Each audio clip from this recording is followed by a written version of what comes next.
What's up, people? Welcome Hello. back to another There Will Be Duds. I am your co-host, J-Spot Jack Cheese, aka TJ, or the other way around, whatever. With me as always. As always, not a robot, Nick, aka Dr. Funk. I'm Travis, aka the Super General. And this week we watched a documentary, or did we? Or was it something, or did it watch us? I don't know. Are we part of the simulation? But we also did what? Oh no! No. Oh no! Oh Come no! on. No, No, your you were your cutting audio out. froze. You were like, oh really? yeah, I didn't Yeah. hear what you said. Oh, I just said the normal. We watched some stuff. It'll sound good on We the also watched podcast. some other Yeah. stuff. Yeah, I did it normally for the pod. Yeah, we watched some other stuff. It was the lead into Yeah. our intro topic. So I was just saying, do you guys have anything to talk about? I do actually. Okay. I watched 2 movies. Chloe's been showing me a lot of like classic like romantic comedy / like early 2000s, late 90s comedies. And Okay. we just watched Legally Blonde last night. I had never seen it before. Oh, okay. Yeah, pretty it's all decent. right, it's solid. Okay. It's pretty solid. We watched one the night before as well. I think I'm trying to remember what it was, but I feel shitty now because I don't remember what it was. But primo Luke Wilson, I will say. Any- have you dipped into the Drew Barrymore? That's what I was Catalog? like. No, it's I don't. Gotta have Drew Barrymore to. Yeah. That's like her period right there. Is like Yeah. Never been early kissed. to the That's one of my favorite. Does, Fever uh, Pitch. Does Donnie Darko count as the mysterious As a hot rom-com. teacher? Yeah. Fever Pitch. What's another? Ever After? Ever After. That's not Oh, a yeah. comedy, but yeah. That's a Scream. solid. That's Yeah. Yeah. I mean, I guess rom-com or not, that was her time. Oh Charlie's no, we Angels. watched Charlie's Angels. I was just gonna say that. we watched When Harry Met Sally, which doesn't really count in like that 2000s. It's a little bit earlier than that. It's a little bit earlier, yeah. But yeah, When Harry Met Sally, which was also pretty damn good. Like I don't know, a lot of those older movies. Like I like When Harry Met Sally quite a bit. I don't know, it's just like it's very solid writing and like joke crafting, I guess. This is the best way for me to put it. Yeah. TJ's frozen. I would again. Yeah, he is. I would say he's probably talking this whole time, so this is gonna sound like shit on the podcast. But yeah. I love how my shit works perfectly fine until an we have hour to before start Until- actually yeah. Until doing the Yeah, there we fucking go. thing. Yeah. See, I don't know. think Well, for yeah, go Legally ahead. Blonde though, I thought that she was always like a law. I guess I didn't realize that she only went to law school to try to get like her old boyfriend back. I Yeah, just what's his name assumed that again? like she was like a law genius, and like the story was she went to law school and was like actually very good at it, but no one took her seriously because she's like a ditzy blonde or whatever. I didn't realize she went like on a whim, not really on a whim, but like to try to get her boyfriend back or whatever. Yeah. So like I guess it was like a different premise than I thought it was going to be. Yeah, it's did you go see it at what's the fucking play, the theater in Grand Rapids? It's like Civic? DeVos. Civic. Uh, Civic, yeah. Did you see it at Civic? They did- I they have had, like, not. Did I've been to one show at the Civic, and it was in like 2002 or something. Oh. Yeah, it was when Eddie was in it from Durr. Oh, yeah. I thought yeah, maybe know you what went. I went and saw that. It's all right. I always think it's weird and very distracting that now they have the microphones that come like right here. Yeah.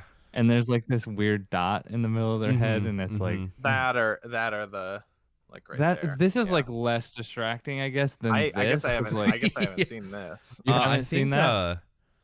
I know some of the theater shows at Western had those, and I think in like 2018 when I went to go see the Chicago production of Hamilton, I think they all had those there.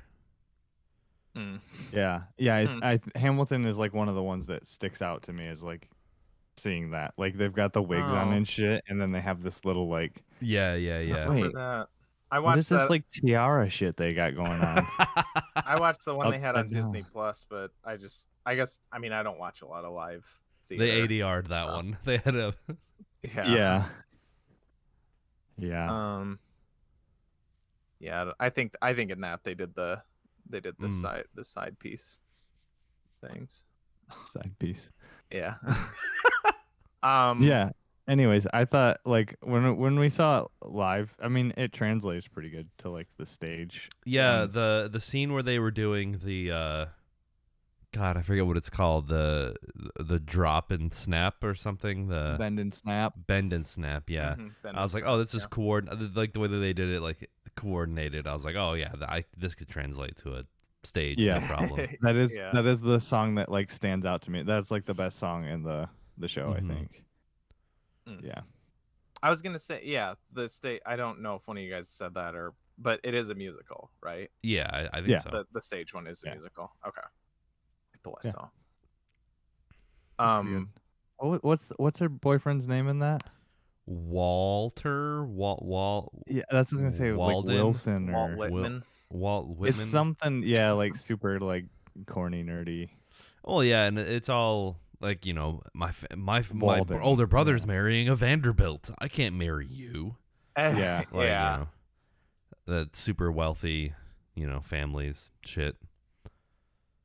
Like it's all like Gilmore Girls in that way. I was just gonna say it's Gilmore Girls if Rory was ditzy. And had way more like charisma and charm. Yeah. It's like that meme of like the moody like artsy girl like with her painting, and it's got like 6 thumbs up on Facebook, and then it's like the big blonde with huge boobs like taking a selfie, and it's got like 1,000 likes on Facebook. Both works of art. Yeah. Oh, I'm sorry. I'm like lethargic. I got a little sore throat, so I'm Yeah. His name's Warner. Warner. That's what it is. Yeah. So it's even nerdier than Walter. Yeah. Wilt. Wilt Chamberlain. Warner Huntington III. Warner. Oh, but I think we might have talked about this before, and I feel like it's in the cup, cause she's been picking out all of these, like, I guess you would call them rom-coms or like those chick flicks, I guess. I don't know. Yeah. That genre. But as soon as we watched it and we were done, and like Netflix showed the splash page of like, what to watch next, first in line was Not Another Teen Movie, and I was like, okay, that's the one we're watching next. We have to watch Not Another Teen Movie. Yeah. Or we should do a She's All That, Not Another Teen Movie, like double feature. I was gonna say, yeah. And then He's All That, the new Netflix one. Is that with supposed Addison to be like Rae? a gender swapped She's All That? Yeah. Okay. And it's not even like, I mean, I think I'm trying to picture what she looks like in She's All That, but like in Not Another Teen Movie, she's got the glasses and a ponytail, and then like dirty overalls like all the time. From like the little teaser that I saw of He's All That, it's literally just like him, and he's wearing like a beanie, and he's got like long hair, and like nothing else. She takes his hat off, and he gets a haircut, and I guess it's kind of the same thing. It's the equivalent, but like he's wearing one of those like 1920s barrels with like 2 straps over his shoulder. And he's got a bindle, and you saying that, Charles, just made me think of Not Another Teen Movie instead, and it started making me laugh. Like where he's like, oh, not Janie. She's got glasses. Yeah. Ponytail. Yeah. Yeah, I guess no. I'm looking at a picture of Rachel Lee Cook from She's All That. It's pretty similar. It's like the Not Another Teen Movie like spoof of her is like not. It's very accurate. Yeah. Yeah. Actually, you know what? She looks like fucking I'm trying to think of the actual. She looks like Jake Lloyd in episode 1. Anakin.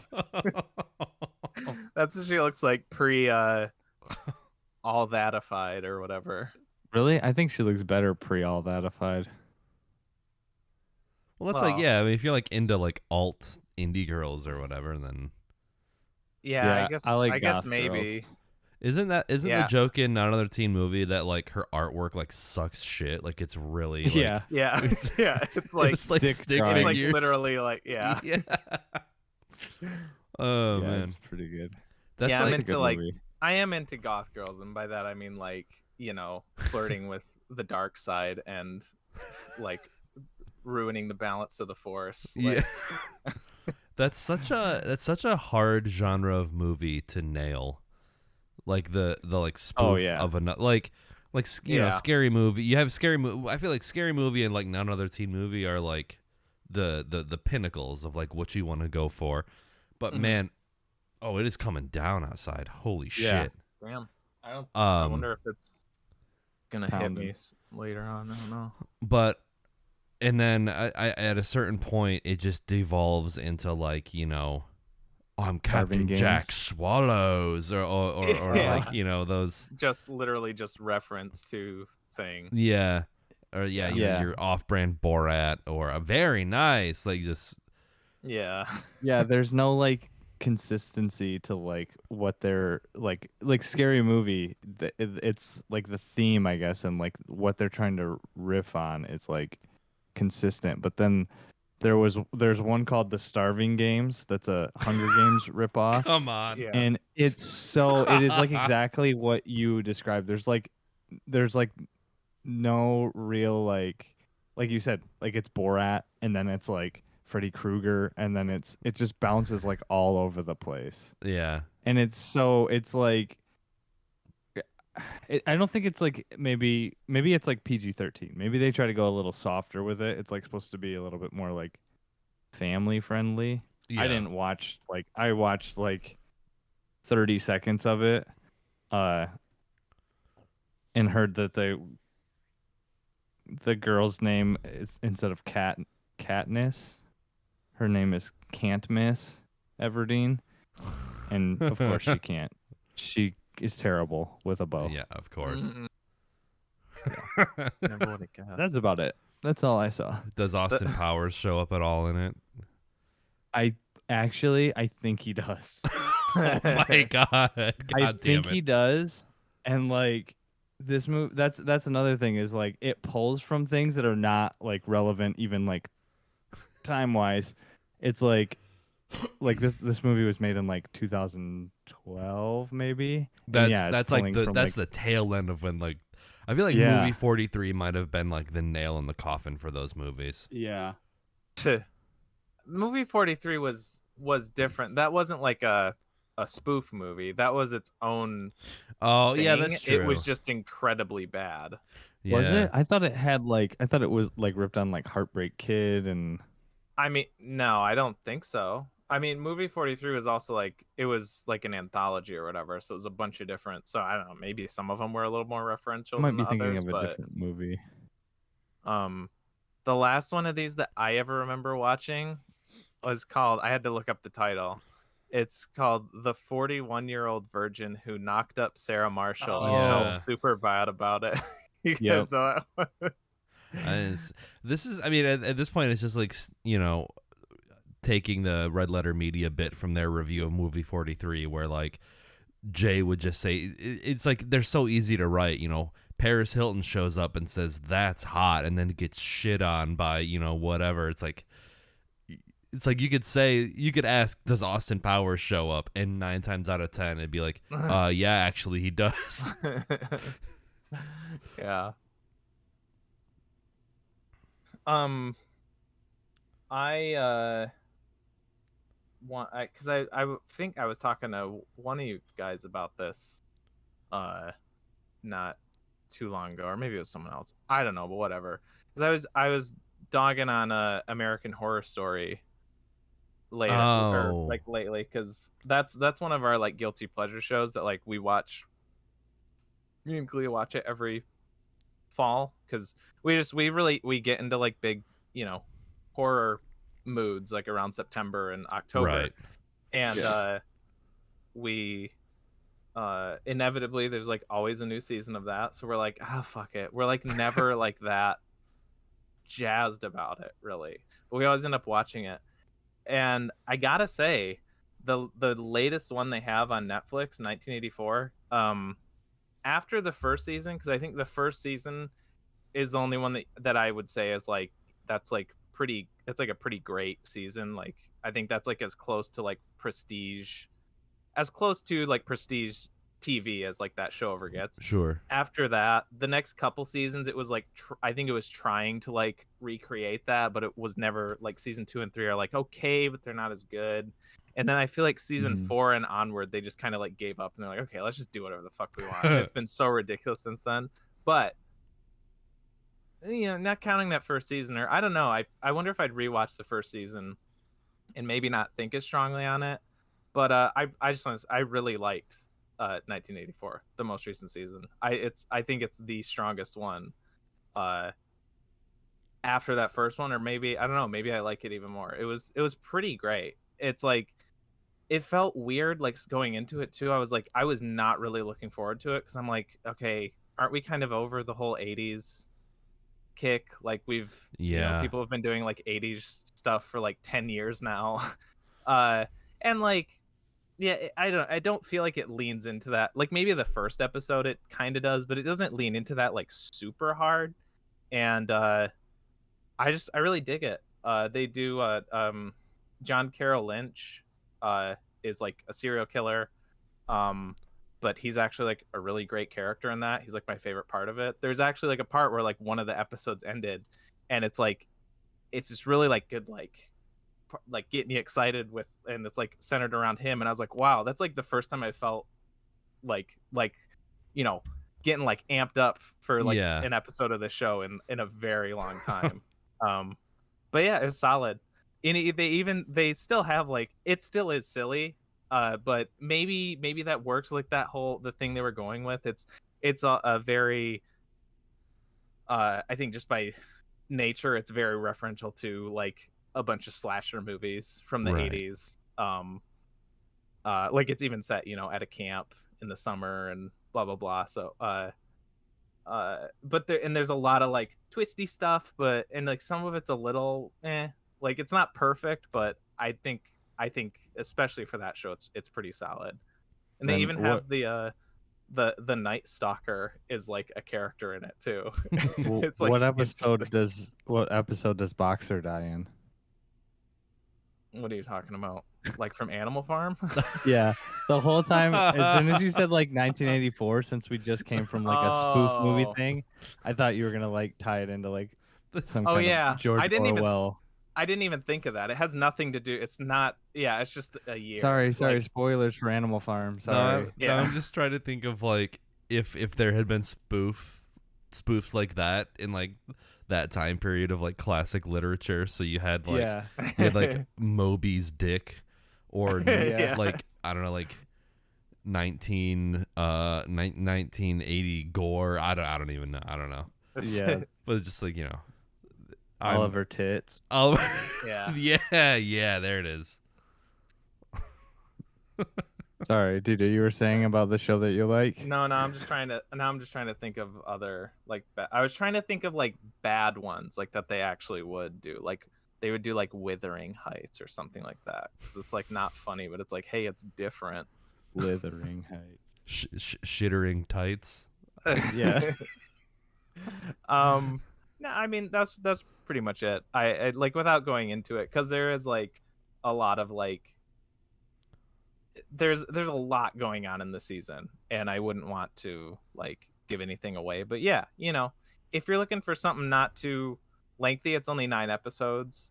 But looking for like a fun horror romp, something to put you in like the season.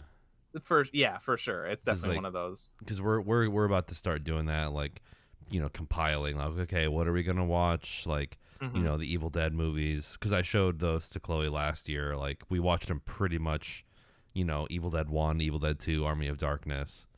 So Mhm. it's just like, yeah, getting Have you- ready to Have you watched get the in. show at all?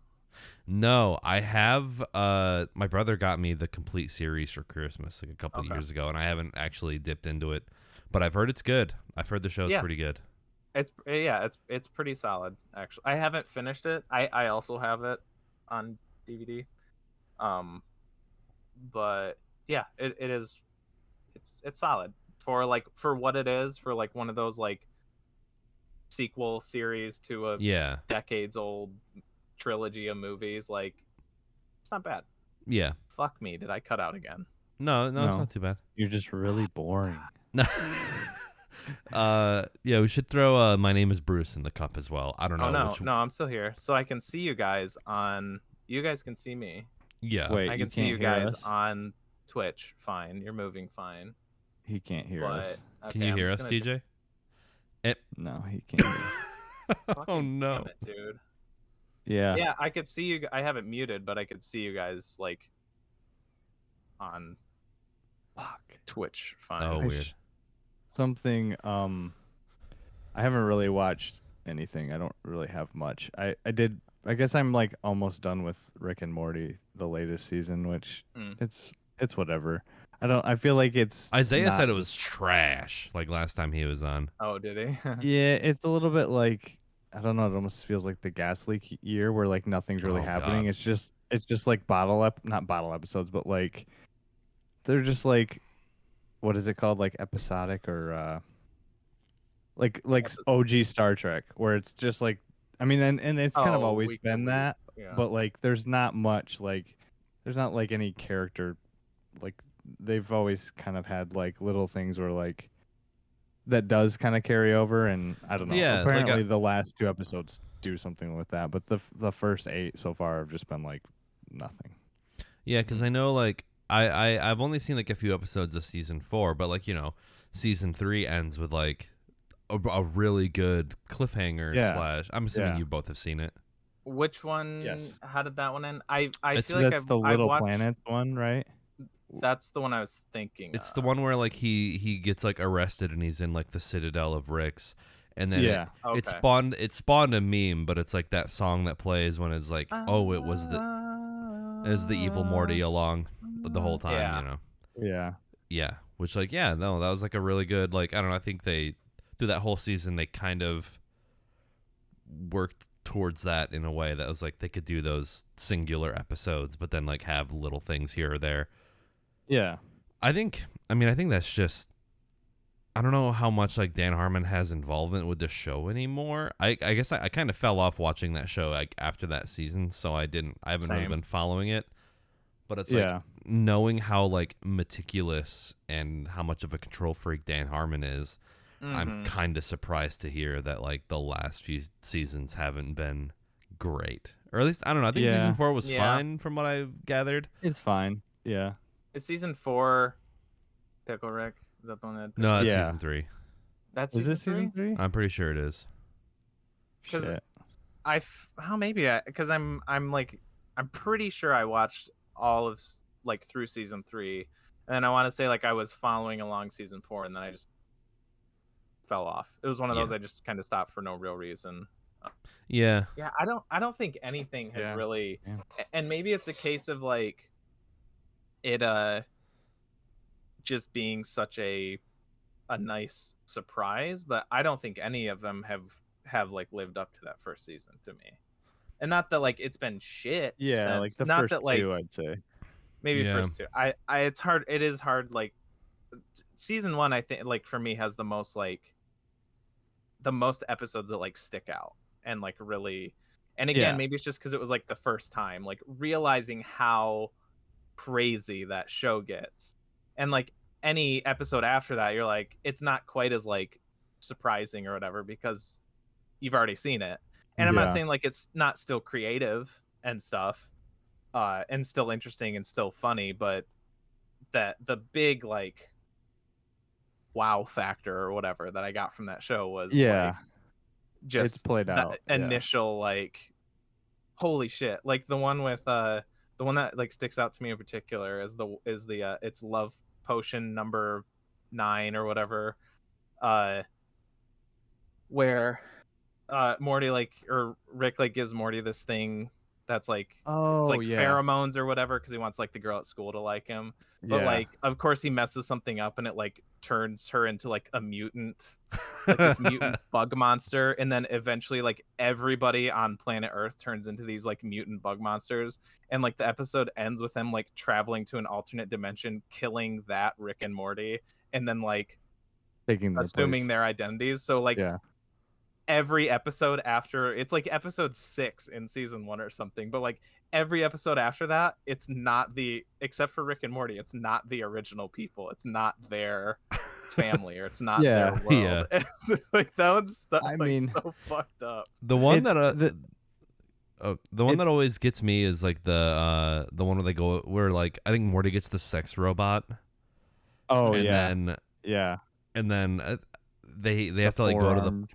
they have to go to like the planet and like I think Morty has a kid basically. Yeah, he but- does. My favorite joke in that Yeah. entire episode, which I was trying to convince Chloe that Rick and Morty is good, and then I was like, I know this episode's pretty funny, and then the whole episode is like they go to like a planet that's inhabited by all women, and like there's like a voiceover in like the intercom that's like, there's a spider in the women's bathroom, so please like divert your routes, like basically Yeah. like, oh, women can't take care of spiders like that, and I was like, oh, maybe this wasn't a good episode to show you. But my favorite joke in that whole thing is like when they're basically doing like the good egg, bad egg process about like if a girl is born, they go do this and they go to school and they get an education. And then they're like, well, what happens if like a male is born? And then it's like the males go to the right on the conveyor belt, and then it's just like a slingshot shoots him like Oh, yeah. just goes I remember. boom. And then she's like, they play outside. And it's Yeah.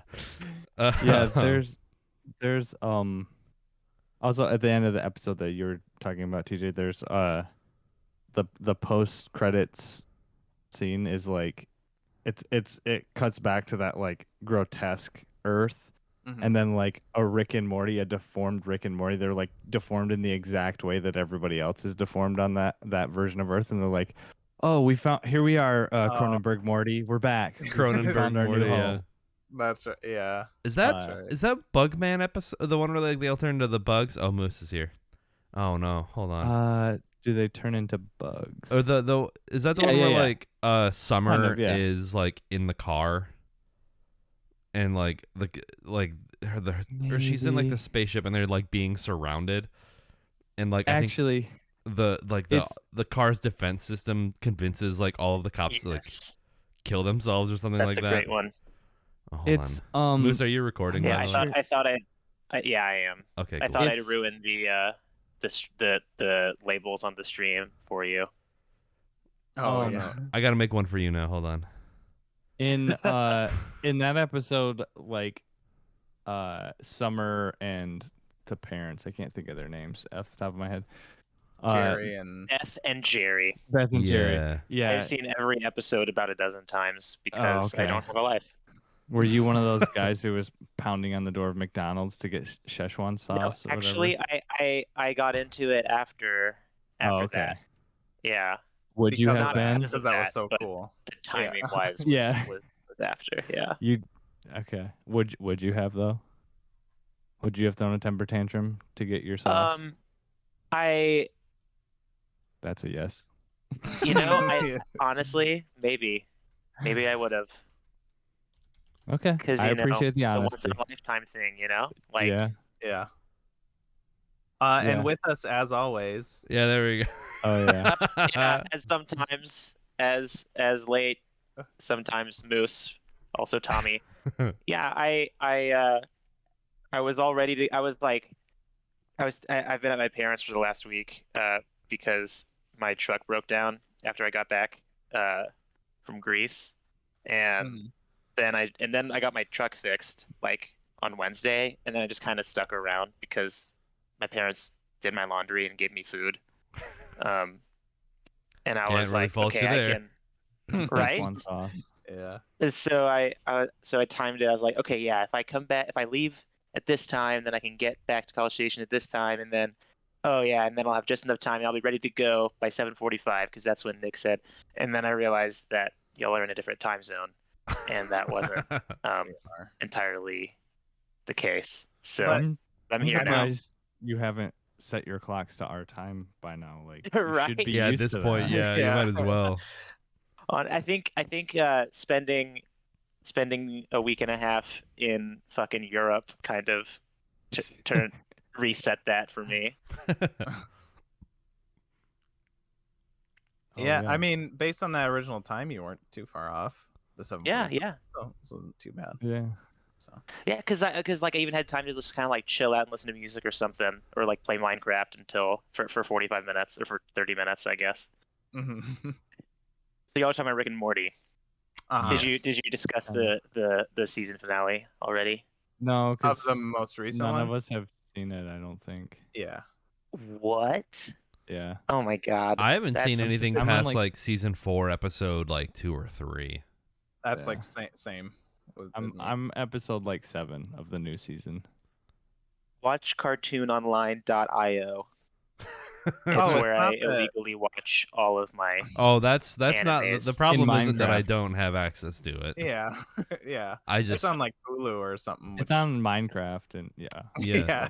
Yeah. Someone made Yeah. a giant That redstone website sticky piston is- machine to Yeah. play Yeah. every episode of Rick Plays and this Morty. fucking movie. Yeah. We do not Yeah. endorse pirating on this Like, show. day after, like same. Yeah, you should The definitely only- go to audio.fm to The listen to only your pirates podcast that we legitimately. endorse on this show are Captain Jack Sparrow Are Hell of the yeah. Caribbean. of the It Caribbean. always has to come back to that. Jesus.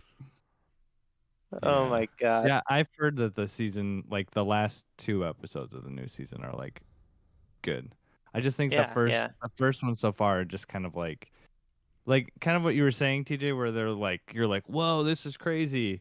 And I don't know if you guys have seen it's like a heist. It's like an Ocean's 11 kind of spoof thing that they do, where there's just Yeah. all these twists and all it just That sounds familiar. goes Yeah. and goes, and it's kind of it was kind of smart, but the newest one, it feels like they just keep doing that stuff where it's like, oh, here's a twist, and oh, but here's another twist, and it's just like all these. It's like, okay, I know what's gonna happen. This misdirect is also a misdirect, and it's gonna be something else. And So know. the episode with the giant sperm monsters, yeah, the like for every episode they make a sort of like inside the episode thing that they put on YouTube. And for that Mhm. one, Dan Harmon straight up said yeah, so our starting point was we want Rick and Morty to fight giant sperm monsters. And then we went from there, which is a terrible way to write a story. And then one of the then I think the person that they had as the director for the episode was also talking. He said, yeah, it was, kind of a weird concept, and we worked really hard on it. And in the end, I think it ended up tasteless and disgusting. that's pretty good. Well, it's like they Dan even Harmon is knew that they put out a yeah. shitty episode. like Dan Harmon They're has like- written every other story that exists at this point. So Yeah. He's running Yeah, out. that's kind of what I it feels like, where it's like, okay, it's like one thing that British TV shows always do better is they kind of know when to end. Mhm. And sometimes with them, I don't think that Dan Harmon will do that. I think that he kind of has more sense than that, but I think there's a lot of pressure because of how popular Rick and Morty is, that he yeah, he's probably added some filler episodes in there just to stretch it out for corporate or whatever. I'm gonna have to keep moving these names. Is he in a different spot now? Yeah, That's why I stopped doing that when we were doing it separately. Oh. Yeah, Moose. I guess that wouldn't be the We first all time have that someone we all has, have to play our characters that Yeah. Nick stays the same. There we go. Oh, now it's Tommy back. I was gonna TJ say, I guess oh, that wouldn't yeah. be the first time that someone's had to stretch it out for corporate. Nice. Okay. Nice. Well, I know I remember there was like an interview with Dan Harmon regarding like the third season of Rick and Morty where like he basically talked about how he had accepted that sometimes the episodes aren't going to be at his like insanely high standards, and he's like basically learned to accept that and like be like sometimes they're not gonna be, you know, these high achievement episodes that have like you know 2 laughs per minute that are like big laughs, you know. Yeah, it's kind of the catch-22 of being like a good writer. Everybody always expects like some new genius shit out of you, and when you can't deliver, it's like, well, that sucked. But really, it's if it was like an episode of some other TV show, you'd be like, oh, that was a pretty good episode. Yeah. That's kind of how I feel, even though I'm not like as like jazzed about the show as I was, which again, that's I've only like stopped watching because I'm not like I need to see the new Rick and Morty. It's more just like part of me does like I kind of do want to keep watching it, but I'm also not like raring to go. But like I'm never really like disappointed. As far as I can think, I don't think there's ever been an episode where I've been like, that was terrible, that was really lame. Like it's always been decent. It's just and like I was kind of like talking before about like the first season, how it's like, whoa, well, whatever. Like I feel like each season has like expanded and like widened the scope of like the shit that it does, but still I'm already like primed and ready for that. So like even if it you is already have the higher expectations.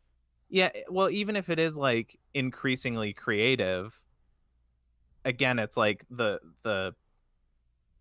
door's already been opened, or I'm like running out of analogies. Like if the giant sperm monster episode was part of season 1, it would have been a good episode. Yeah, it would have been like, oh, probably. This is subversive and so crazy. I've never seen this in a cartoon before. Or, it is still a pretty good episode because then Morty has to raise the murderous like 4-armed baby, and he's like, you can't go outside. It's toxic to you. You'll die if you go outside. And then he goes outside and he's like, you lied to me. And then he just like, Morty becomes like an abusive like piece of shit dad. Yeah. Oh, I was talking about the one from season 5, the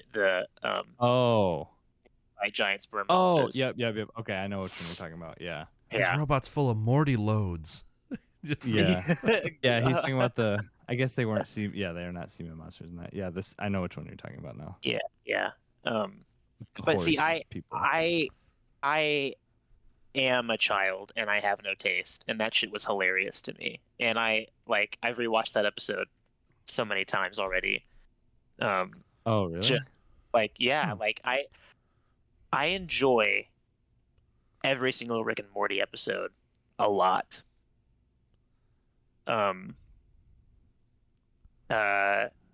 Even the ones that I objectively know aren't that great, it's kind of like the Star Wars prequels. I kind of have a similar relationship. With the bad Rick and Morty episodes are like Attack of the Clones. Yeah, objectively, it's not the best, but I need some more fucking Detective Obi-Wan Kenobi in my life. Give me those fucking sperm monsters. Give me the slop. I'm ready. Wait, so you're talking about like episode 2, right? Or I thought you said episode 1. Did you say episode 1 or episode 2? I didn't. It's 2 or 3 in the Attack of the Clones. I think you're thinking of 2. Yeah. Oh yeah, you said Attack of the Clones. Yeah. Oh, Attack of the Clones. Yeah, that's episode 2. Yeah. Okay, that's what you're talking about. Yeah, I used to absolutely hate episode 2. Like hated it. It like the last couple times I've watched it has been redeemed in my eyes. It's still probably like the worst. Of the original ones, it's still like the low end. But no, I probably like it more than 1 at this point. But I never liked pod racing. I gotta say I never liked 1 as much as Travis. Darth Maul. I don't love it, but yes. Darth Maul's Darth Maul is yes. You can't deny Darth Maul is. But Darth yeah, Maul Darth is. Maul was. but I love that like they just put Ewan McGregor in a space detective noir. It's like a fun Blade Yes. Runner. Oh no, that I'm not saying that I wouldn't say that Attack of the Clones is irredeemable. Just that like any time that Hayden Christensen is on screen I know. is I irredeemable. love it so much now though. Like it has come back around It's- to where like it's like With his Stockholm parts? syndrome me. It's Mhm. I don't Same. think he's good. I don't think he's good and I don't think the dialogue is good, but I fucking love it. In like when a he- cringe when he- way, like you enjoy In a the in a cringe? total cringe way. Like Okay. when Okay, he like that's fine. he like cuts up the pear and like floats it over to her and she Yeah. She stabs it. Yeah. Oh, I'm like gonna fill in licks it with a fork. for him. You know Oh, what, okay, he's though? back. Like, I think I posted in the Discord a few weeks ago when I recently rewatched Attack of the Clones that I like, especially during his scenes with Padme, I was seeing it. I was like, oh yeah, I can totally see how Padme is falling for him right now, even though he's cringy as fuck. And like It's it was earnestness.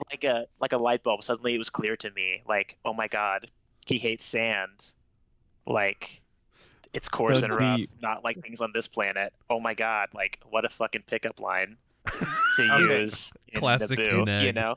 I Okay, mean, he's that's definitely like dreamy, but like he's also not a the way he fucking reads. No. no, this no, no. is- I'm saying like I- if you look at him, like yeah, I can see it.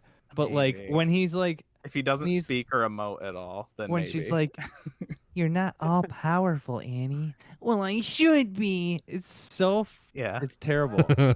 I And almost when he stopped comes watching back from murdering the entire Yeah. village of Tusken Yes. Raiders, and he's like, the women and the children and Padme's just like, oh my god, like, let me get you some water or something. Like, she's Yeah. totally like on his side. She's Yeah. not like judging him at all for murdering an entire fucking village.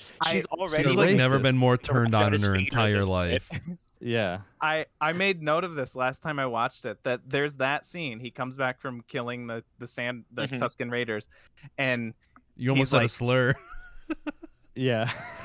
The what? sand people.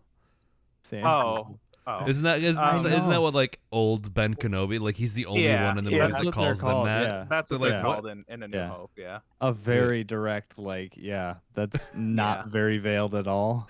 Yeah. But anyways, he comes back from that and he's like, I killed them, and not just the men, the women and the children. I slaughtered them all. And then it does like the bum bum bum bum ba like the Yeah, yeah. Imperial and then March. it cuts away. The next fucking scene they have alone together, she professes her love to him. Yes, Yeah. exactly.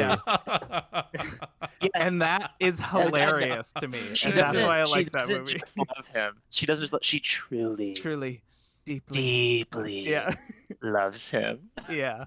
Anakin He's- Skywalker.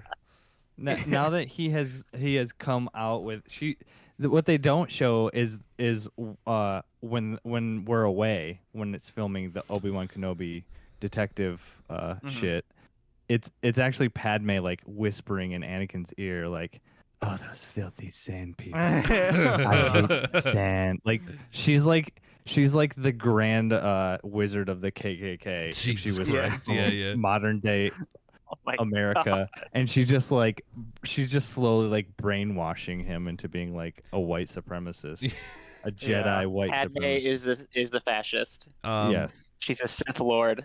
So, and and Anakin's just a simp. That's all it is. it's a simp He's lord. just mad horny. Yeah. Simp Lord, yeah.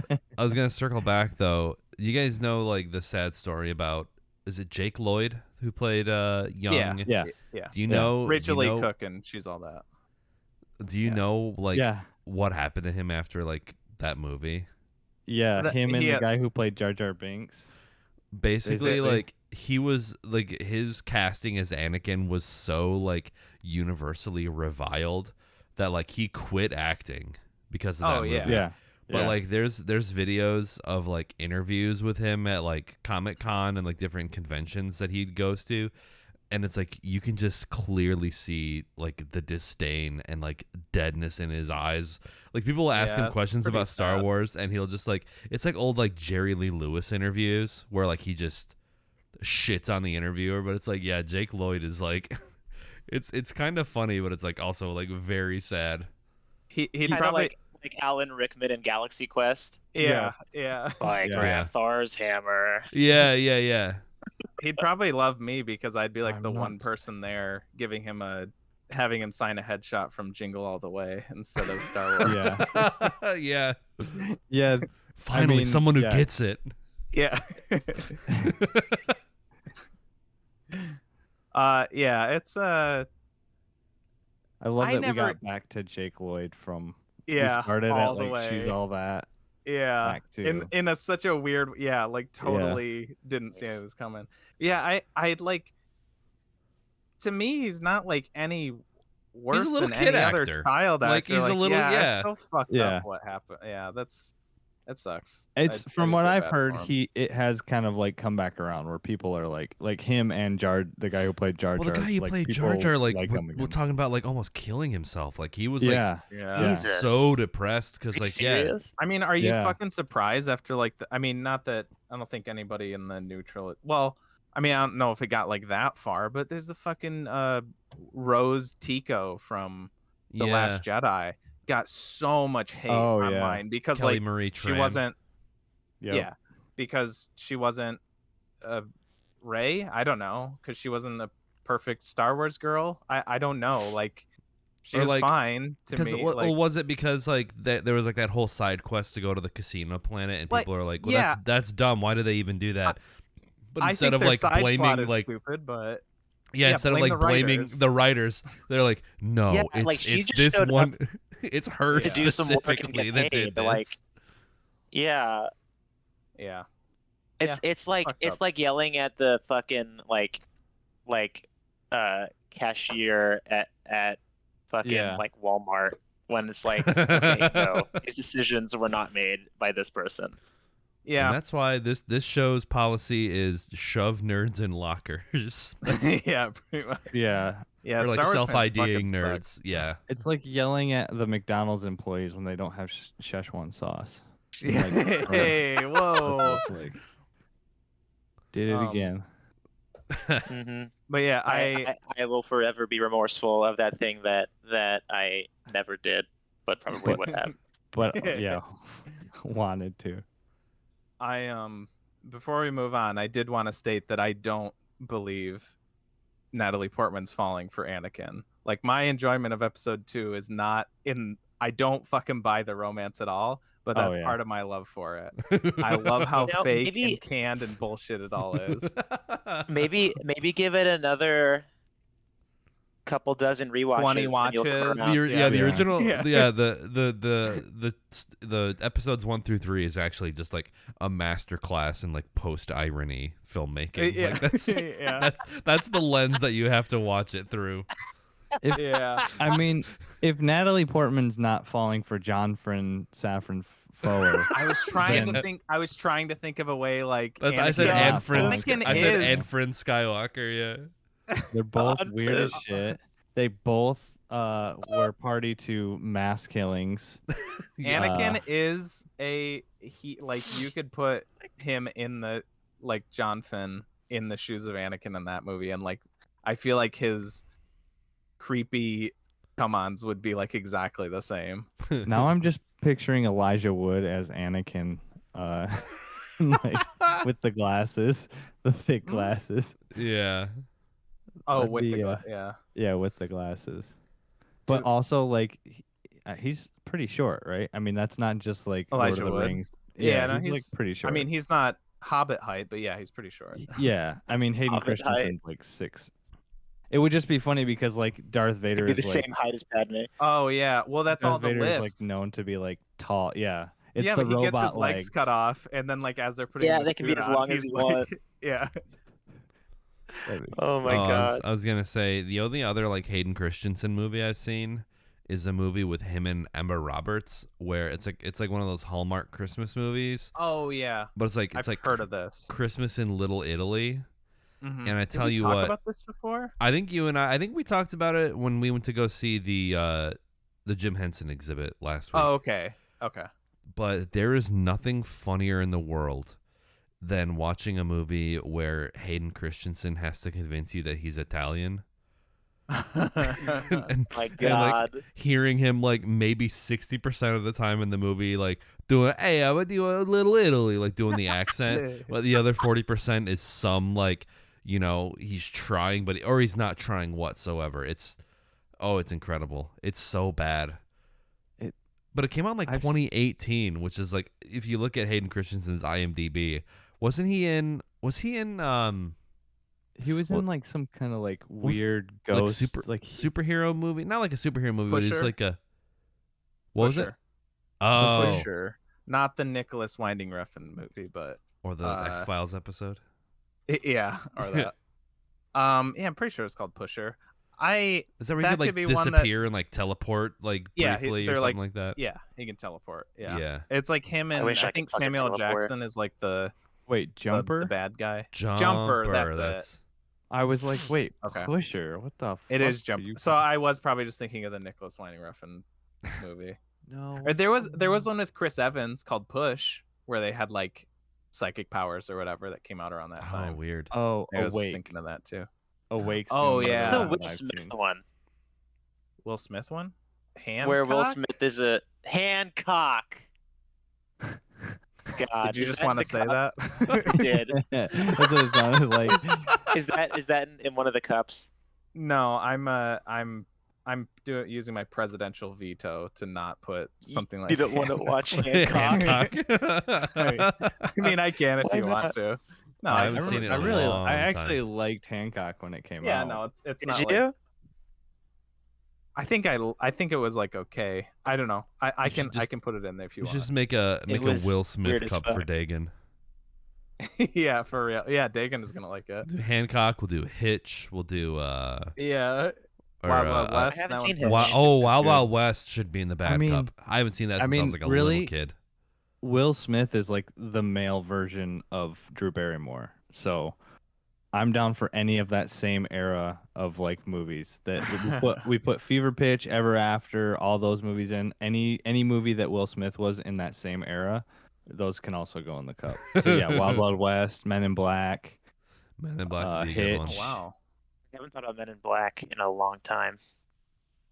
Pursuit of Happiness. Oh man, I remember for like a talent show, me and one of my friends, we were gonna do the dance from the Men in Black rap that plays at the end of the VHS tape. Yeah. We like practiced that shit. Oh my God. For hours. How'd it go? Oh yeah, Independence Day. Oh yeah. Are we actually gonna make a Will Smith cup?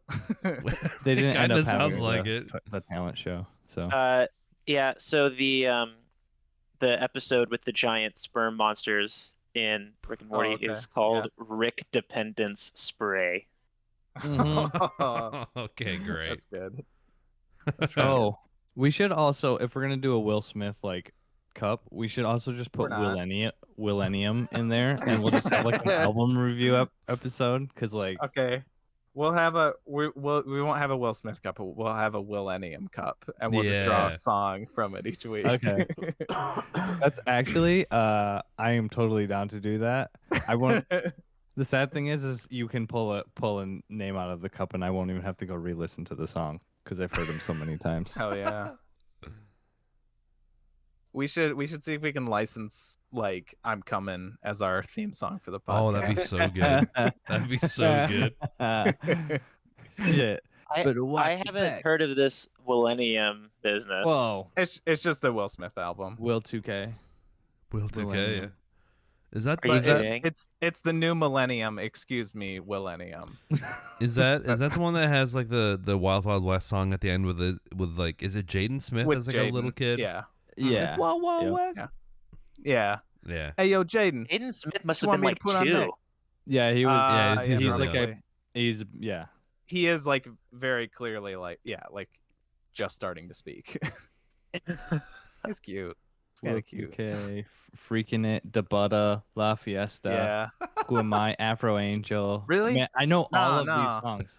I know all of these songs. What you want? No, Wild Wild West. No, let's pick something else, man. I got the rain. West. I Yeah, got that's the what it rain. is. I got Yeah, Wow, that's wow. right. I got the rain. I got They're like not even Which the best song in I'm the album. pretty sure is right before Wild Wild West. So that's And not the rain even true. is right after it. The rain is after. The rain is the only song after Wild Wild West on the album. Good closer. But that intro is bullshit. Like you literally you can't put right before it if you're gonna say that in the intro. Well, I guess Jaden was a little kid. He doesn't know any better. He doesn't have any memory retention. Well, and he doesn't even say like one of his good songs. Like he doesn't even say Will 2K. Like doesn't even say Da Butter or La Fiesta. I would say Will 2K is like, besides Wild Wild West, is Afro like the Angel. most known song off of that album. Right? Partners. I'm just thinking of songs now.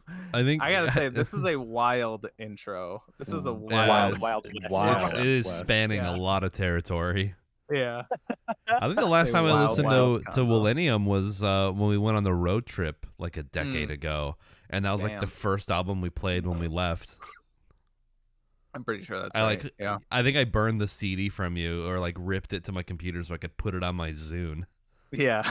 Yeah. Dune. Oh my god. When you had to prep for trips like that, you couldn't just be like, "Oh, I've look it up on my phone." I'm trying to sound like an old person now. Like, Well, that's because like the other day, Chloe asked me. She was like, "Hey, if I like gave you a CD, could you burn me a playlist?" And I stopped and I was like, "My computer doesn't even have a CD drive in it." yeah. Like my Mine doesn't 2012 MacBook has a CD drive, but even then, like because of like Spotify and Apple Music and everything else, if I wanted to like burn you a CD, I would have to like get a YouTube ripper to like YouTube to MP3 ripper, or I'd have to torrent it because like for the convenience of streaming services, everything is like DRM'd or copyrighted. And I was like, wow, this thing that used to be like super easy to do. I was like, I can't burn you a CD. I was just gonna say wild. it was so much easier to Jack Sparrow songs when it was like a tape player and a radio, and you could just like sit there for like a couple hours and just be like, oh, you never catch the beginning, and then at the end, there'd be a DJ like cutting in with, that was Will Smith with Will 2K, and then yeah. cut out. Yeah. Or getting on LimeWire to download like Nickelback songs or like songs incorrectly, or like the whole like era of like falsely attributing everything that was funny to like Weird Al. I was just gonna say ours was Weird Al, like for sure. We downloaded a shitload of that. Oh yeah. We also had like CDs of just like clips from the Free Beer and Hot Wing show too. Just like a random shit like that. That was me because I was that was obsessed with them. Yeah, that was like the only way to like listen to stuff like that. Was like, they didn't have if you happen to like burn it. Yeah. Or like the Zelda song that was always attributed to System of a Down, even though it wasn't. It's so it is a Zelda song. No, I'm not sure. The what the system song? It wasn't a System song, but it was attributed to them because the lead singer kind of sounded like Surge, but it was the Link. He come to town. He come to save the Princess Zelda. Do you remember that? Oh, I thought you meant like actually from like a Zelda game. But I'm pretty sure that's no. not actually in one. I think it was originally like a Flash cartoon on Newgrounds, but I remember it made the rounds on on LimeWire, but it was always attributed to System of a Down, but it wasn't them. Huh. The way you were singing it sounded like Gogol Bordello. I mean, I think that might be kind of why they thought it was Surge, because it was like a vaguely Eastern sounding accent, because like System's Armenian. Yeah, right.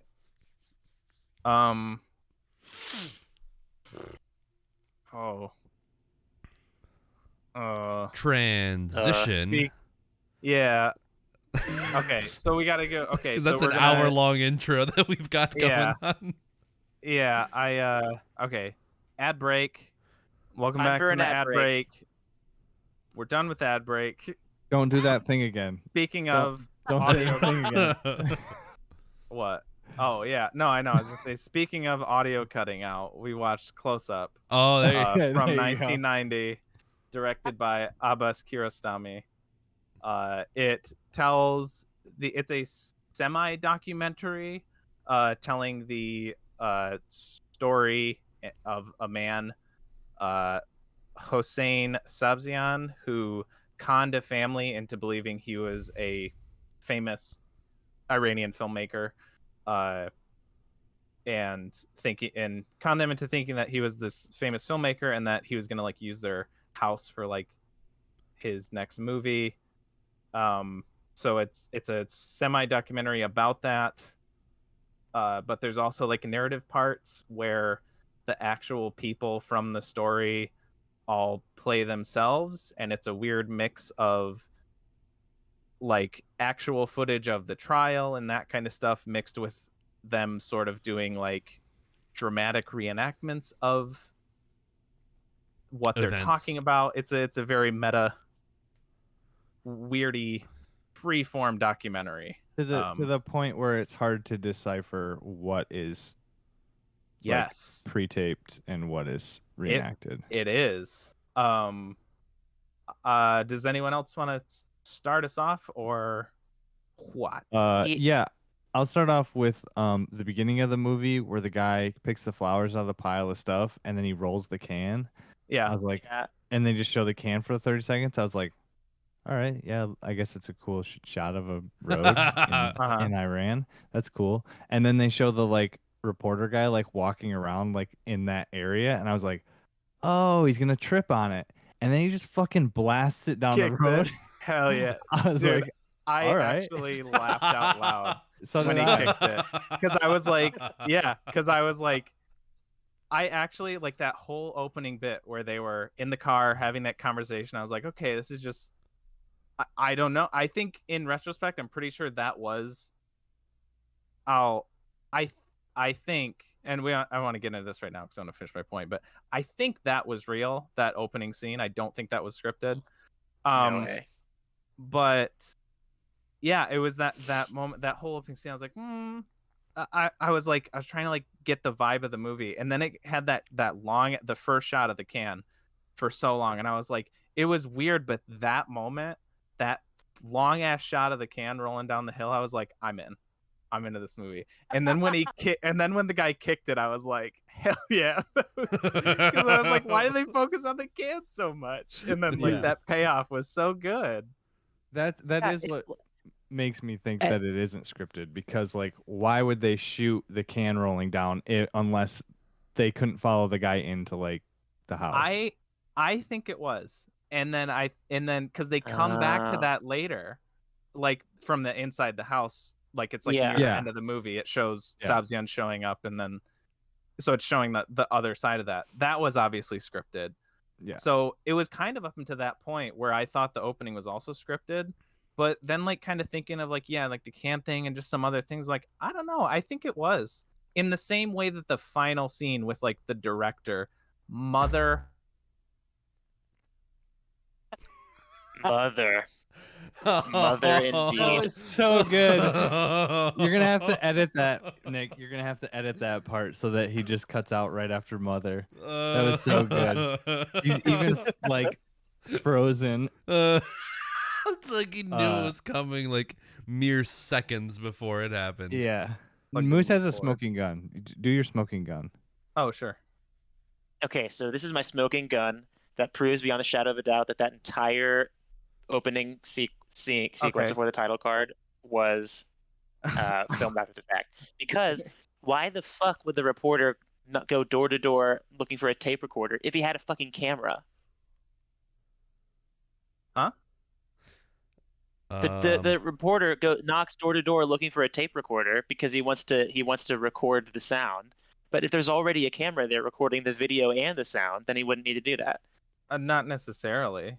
I don't. I mean, like, I feel like if that was like a plot hole, I don't think, like, whether that scene was written or not, if that was a plot hole, I don't think it would be in there. So I'm guessing the camera I'm not saying isn't it's a even plot like, hole. I'm not saying it's a No, plot he's not hole. saying it's a I'm plot. saying I know what you're. Yeah, I'm it's a good saying point. that it was It's filmed interesting. after the fact. No. Yeah.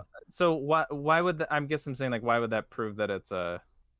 Because in the moment, if it was real, he would just be Saying like, that it was "Oh, the scripted, they might have camera." improvised some of it, but I'm saying that it wasn't. They filmed it after it happened. This was a dramatization, a reenactment.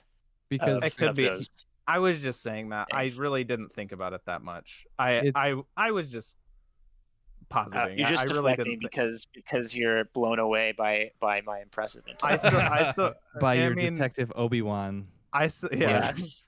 Yeah, who was your Dexter Jetster that gave you the clue? No. I I mean, if we want, I don't see how that disproves it, but I'm just saying I didn't really do. think about it that much. It makes perfect sense. Why though? Because why I'm fuck would he waste lost. his time looking for a tape recorder if he has a camera That's the point that I was that's making. recording sound? Well, I mean, Yeah. but at the very end, the lapel mic stopped working, and he was filming, but like you couldn't. It was cutting in and out. So it's Yeah, like he But needed. sound. We had sound. Are you We talking about We had like? sound. Are you talking about like we had sound from like the actual camera that we were? Are you talking about that like we the audience had? I'm saying that we the audience Well, had sound for the whole thing at the beginning. So Okay. he also would have had sound. well, He would have had he literally had a means of recording sound because he was doing it. did he say he needed the tape recorder for the film? No, he wanted it for his Interview. article because he was gonna go follow them to the police station Yeah. and like Yeah, but- I interpreted that situation as not that he needed it because he needed like to roll sound for the film, because like I saw it as like he needs a tape recorder for like the interview For his with own this guy for like the exactly. article, Because which he didn't because film. there's nobody filming it right now. Because this is a reenactment. he obviously needed it after the fact because he was still This looking is- for it after they left. This is Revenge of East of Eden, and this time me and Moose are on a team. Why do we have to Against always you. go back to that? Like we had a disagreement once. Factions were formed. No, I guess Oh because my I don't know God. where I he completely interviews get the what guy he's for saying. like his article, or if he's going to interview him at the police station. Maybe like cameras aren't allowed in there, but like as a journalist, he can take a tape recorder to record on the record. I guess I didn't interpret that sequence of him looking for a tape recorder as like I need it to like roll sound for my movie. I didn't either. No. Because it wasn't even him making the movie. It was the other guy. But Well, like, because sure. I'm just saying that what we saw was a dramatization of the events. Because he I- wanted a he's- tape he's recorder for an saying- interview to do later. He's saying because I get what he's saying. He's saying that like if it was real, the guy would go around looking for a tape recorder because he needs to record audio.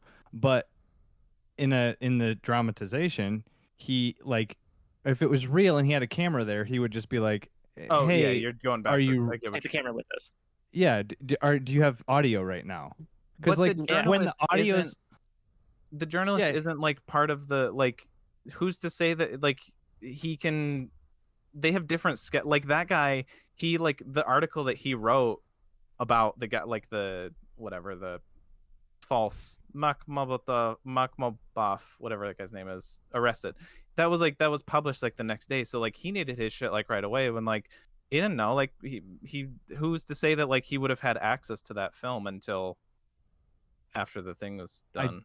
I do think that I think either way, the canonical like timeline is the article comes out, the director of this movie that we just watched reads the article, and then decides to make this movie. So Yeah. he wouldn't have been there to film. that's true. I think that's a better reason. That's a better than smoking beginning. gun. I Yeah, think that's a that's better lot- point. But Yeah, I think they're both smoking guns. come on. That second one. That's a far better point than the tape recorder thing. The tape it's recorder. smoking a little bit more, but yeah. I don't stand see No, any because issue with him looking for his own I tape took it for recorder. granted that if anybody was there recording Christ. the camera, it would have been the journalist because the director didn't know about it yet. So He probably I thinks we're already playing had Minecraft. that like as a baseline. Anyways, whatever. Going It's back, just getting- the second time. I'm glad that we that figured out that the we point of this split down. movie. I'm Yeah, glad that we've I picked know. up I on really like the wanna move truth past- I themes of did- this Getting documentary. back to what Moose was saying before. I explicitly said when I started talking about that I did not want to talk about the realness of that opening scene. I just wanted to state that it seemed like it was real to me. My point was all the other shit that I said after the fact. I And really this didn't is what they think want. much We about just it. got defeated in the battlefield of logic and ideas with logic. We just out-logicked you, and this is what they want. This is what the Yeah. liberals want. Yeah, Getting back to it was what, logic and facts. Facts and Is that a- logic. Do you TJ, have facts don't care about do you your have a feelings. thing of peanut butter that you're throwing around? Is that what that is? Is that Peter Yeah, Pan? I had a, Oh yeah. I had a sandwich during the movie. Yeah. Oh yeah. But yeah. going back to your like original point, Tommy, the like focusing on the boring stuff. Like once he gets Oh, the tape yeah. recorder and he runs off, it's like, okay, that's it for this scene. Like they don't show him like going to like do like the interview with the guy. They kind of do a little bit exactly. towards the end, but yeah, like yeah. Mhm. Yeah, totally. They were like tantalizing us, Yeah. tickling our balls a little bit, you know. I don't Yeah, think you were it's- here for TJ. That No, part, I TJ. was a little, but Yeah. I guess I get what you mean. That they film Yeah. all like the kind of the other than the trial, I guess. It's all the No, I'm in-between saying stuff. just up until the title card. Oh, okay. Is like, you know, You don't see them the actually go reporter- in the house and Exactly. Yeah. Yeah. Instead, you're watching fucking like the police and the cab driver get to know each other, talking about their hometowns and How shit. many more Yeah. years It's like do you have? 2 more Yeah. years. Are you because I'm married? Yeah. single. Yeah. It's It's also- like sorry, continue. no, I just enjoyed it. That it made me want more. I was just gonna say, like, I feel like it would be easier if there wasn't the language barrier. It would probably be a lot easier to tell what was fake and what wasn't, because you always get that thing of like if you're watching like a foreign film, it's harder to tell. Like I'm like watching it as I an had that American who doesn't speak Persian or like speak their Mhm. language. Like I'm like it all seems like fairly believable, but legit. like if I was from there, would I be able to be like, oh man, like this fucking dad, terrible actor, like you know? Yeah, I had that thought when what's the director of this movie? What's his name? Abbas Kiarostami. Kostiyami or something? Kiarostami. Kiarostami. So, what? Kiarostami. Kiaro. Akira Damn, Kurosawa. that's a mouthful. Yeah. Mm-hmm. Okay, so Kiaru, when he was talking to the guy at the police station, and just kind of like talking and just straight up like this guy was giving him all this information about this fucking case, and he even fucking gave like the victim's address, Yeah. and then he called the guy over, and I was like, who was actually there. And he was answering questions, you know, and they're having this conversation. And the thought crossed my mind. This guy could be a shitty actor, just like blandly reading his lines, and I would have no idea. Yeah. And Yeah. another thing about that scene that I noticed, like going with what you guys are saying with like the language barrier, during that part, I feel like if I was a native speaker and I didn't have subtitles, I would not be able to hear what they're saying because it was so noisy.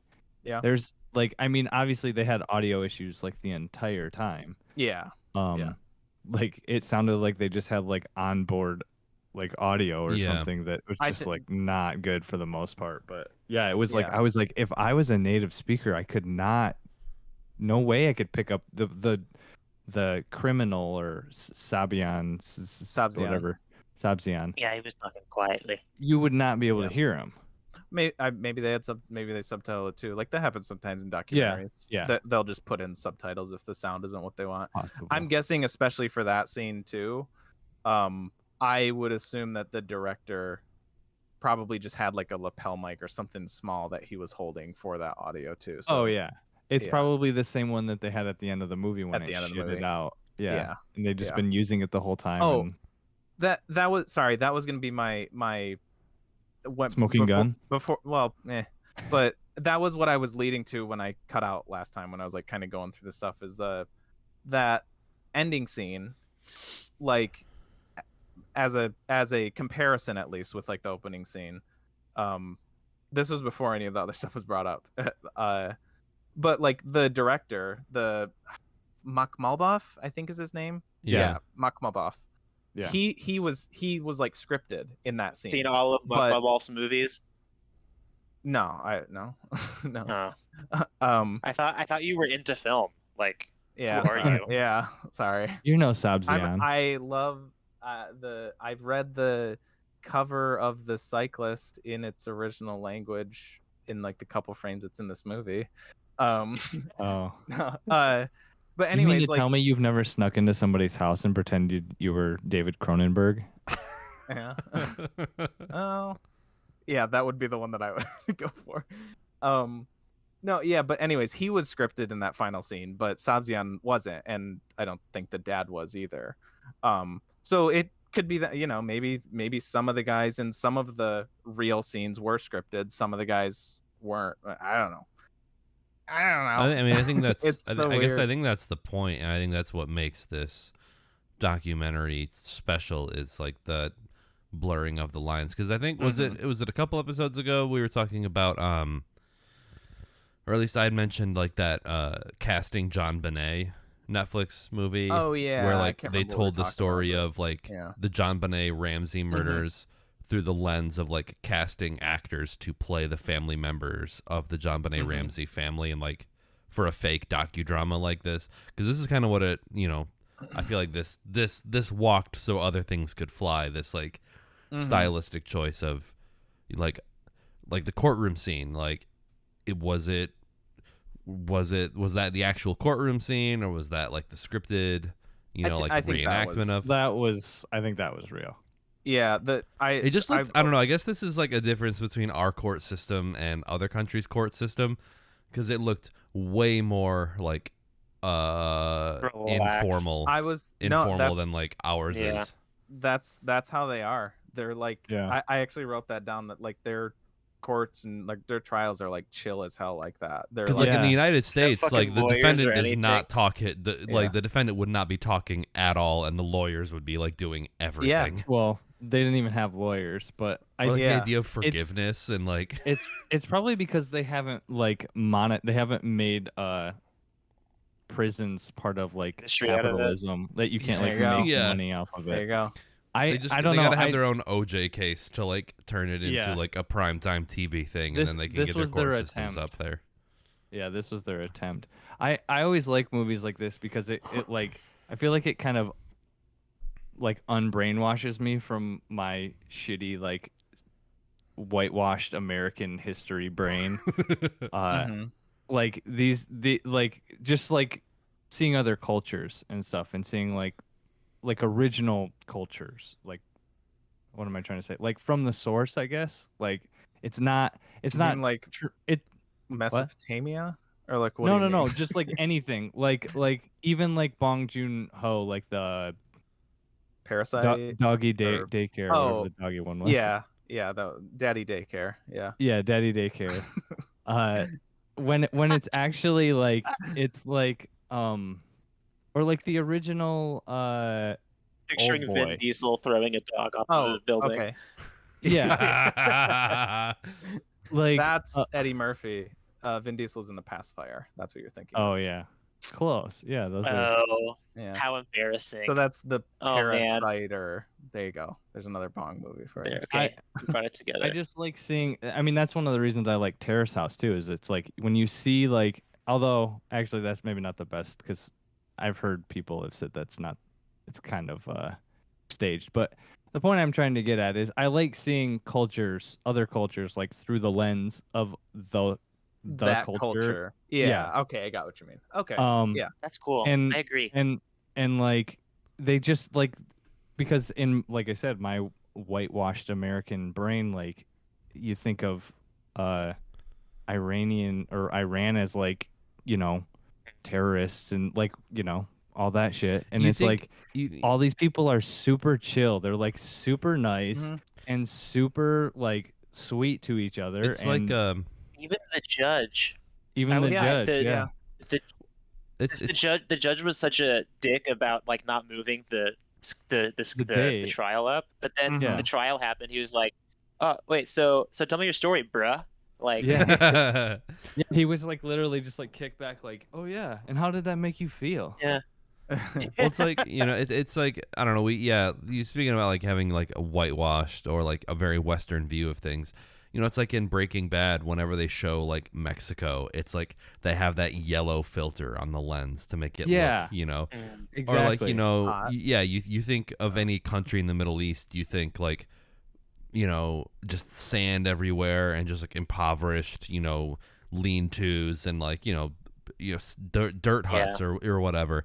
And it's like, no, all these areas have like, they all have like metropolises, they all have cities and cars and shit like that. Like if you look at pictures of like Afghanistan and Iran and Iraq in like the late 70s, it's like, oh yeah, this looks like a college town.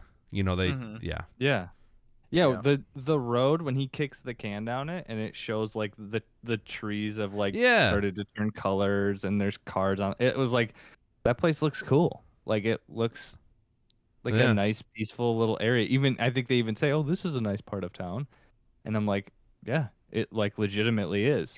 Yeah. Yeah. We did it. We fixed Western imperialism, you guys. We just watch need a movie and go, huh? Everyone needs to see this movie. And then listen to our podcast, but only this part of it. Don't listen to any of our everything other podcasts. Before and after. Yeah, especially that shit about the ad break. That was weird. Or I would recommend checking out some of Asghar Farhadi's movies. He's another Iranian director, and I kind of thought of one of his movies because of a lot of it is it's a narrative. It's not a documentary, but a lot of it is in like the court system, and it's also like a very intimate, just like small room, few people.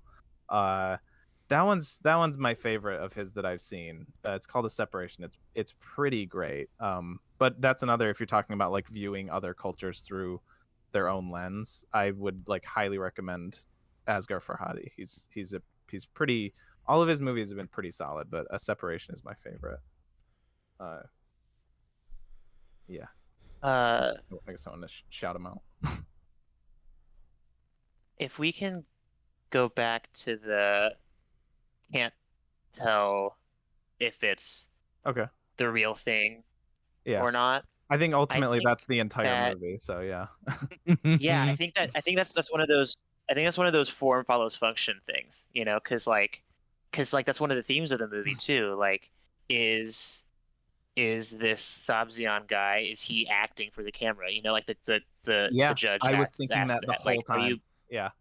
Are you being real right now, or are you acting? It's like he knows the camera's on. I love. Yeah. Like the fuck. It's like a fucking like play within a play, Hamlet kind of deal. Like, is this Is this the real life? Is this just fantasy? Is this just fantasy? Yeah. I think you have to take in consideration. I thought you were done. No, go ahead. I was just gonna say I think you have to take into consideration those scenes where I lost the track of what I was saying. So sorry. I think you have to take into consideration those scenes where he or I don't know if there's any other people they do that with. I feel like Sabzian's the only one where they really, regardless of if that first scene is fake or real or whatever, because they do that a couple times with him. Like when Kiarostami first meets with him in the police station, I'm pretty sure that's legit. I think that's real, and I think that like he didn't know because he's talking to him about like, hey, I want to use you as a subject for my movie, and he's talking very quietly. Yeah, I think that like he didn't know that there was a camera on him. I mean, especially since like the only shot you have is like through a window, like very far away, and it like slowly zooms out or whatever. Kind of a weird angle too. A little bit of a weird angle. Although it looks cool, I think in the end, like the slow zoom, it looks pretty cool. Even that's. Oh, sorry. I was just gonna say, and then the other big one is the final scene with Mark Wamboff, and like he just like he doesn't know that that's happening because when the dude parks the car or his motorbike, they're like he's like out of frame, and he's like, oh well, we just have to go with it. We don't have any other. And the audio we is can't cutting redo this. out. And so you're like, oh, okay, so like Sabzian doesn't know that they're filming this either, and like he just like breaks down in tears when he like meets him, and like I think that there you're getting, but who knows? He conned those people. Is he, whether or not the camera is on, is he just a con artist? I don't know. I think he is like, I feel like he is like pretty earnest, but who knows? I could just be a fucking sucker. The thing is like the trial part feels kind of real too, because there's spots where it gets like out of focus, and I feel like they would have redone it or something. Like maybe not all of it is, but like I would imagine a lot, if not all of it is. And even in that, like the trial, the brother, one of the brothers is like, what? Oh, sorry. What are you gonna say?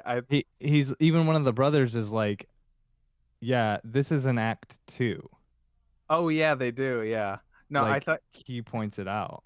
I thought you were gonna mention like the first like minute or so of the trial. I was like, I can't focus on what he is saying at all because of the Weird Al Yankovic sitting right behind him, just barreling the camera. Oh, he like does not break eye contact for like the first couple minutes of like Sabzian in the courtroom. You can see it's like the younger brother.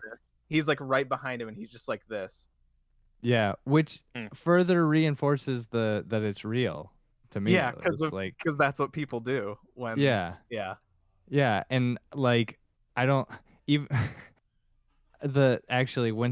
when well, that might be redone, but the part where they go to ask the judge to move the date, that this is my It's Always Sunny connection of the show. They're talking to the like secretary dude or whatever, and they're like, oh yeah, can we talk to the judge? We need to get this date moved. And they're like, he's like, what's the case? I don't know. I have so many names that come across my desk. And they're like, oh, it's this one, a very interesting case. And he's like, oh, I passed that off to the judge. And then they turn the camera 90 degrees, and the judge is sitting there like, what's up? Yeah. Which is that's right. Like so many scenes in Sunny where they're just like arguing, or like there's like a picture of George Washington on the wall, and they're like, yeah, I don't want to see his face the whole time. Let's cut it out of the frame. And they go like cut it out, and there's a lady sitting there like, what are you doing? Yeah. Like, I got the same exact vibes. Yeah, that's oh my god, yeah. So what do y'all think about Sabzian? Like what he did was fucking crazy. Yeah. Weird. Right? Yeah. Like he impersonated this dude just to like pretend to be a director, to forget about his troubles or some shit. Like what was his deal? Like I felt like if he was being fake the entire trial, the entire movie, he's pretty fucking smart. Like I thought he was really consistent in like his reasonings and everything, and like he just seemed like he was a lonely dude. Like that's what I got out of it. Like, dude, I wrote down the quote, or I meant to write it down, is what I meant to say. The quote where they're like, so you're pleading guilty or something like that, and he's or they're like, so but you understand that what you did was wrong, and he's like, yes, what I did was wrong, but I think my love of art should be taken into account. I fucking love that quote. Because like I don't even know, like I don't know why, but I just love that. Like that he's just so like, I just fucking love movies, dude. Like, it's, and again, the way that he like breaks down in tears when he meets the director after, whether that's just like, oh, I'm meeting one of my favorite filmmakers, or if it's just like, I'm meeting this guy that I impersonated. Yeah. He's here to like, he's forgiven me. Like, not that he like conned him, but like he posed as him, and that's you know, that's a slight against somebody. And like, you know, he's here to like, so yeah, I somewhat buy it, but like it's kind of like a Stephen Avery thing where I'm like, no, I wouldn't say that. I'm more questionable about Stephen Avery, but it's like he's another one where like he's just so consistently like it's Stephen Avery. Or Adnan making Syed. Making a murderer. making a murderer, yeah. Oh. Or Adnan Syed. Yeah, Adnan Syed might be a He's, better like, one because very he's a lot more consistent. charismatic and a lot more controlling of his own narrative. I think Adnan Yeah. is a better That's parallel. The first. We Uh, have to make the joke that it's the first. The first podcast. yeah, Yeah. right. I Oh. can't believe we haven't brought that up. It is good though.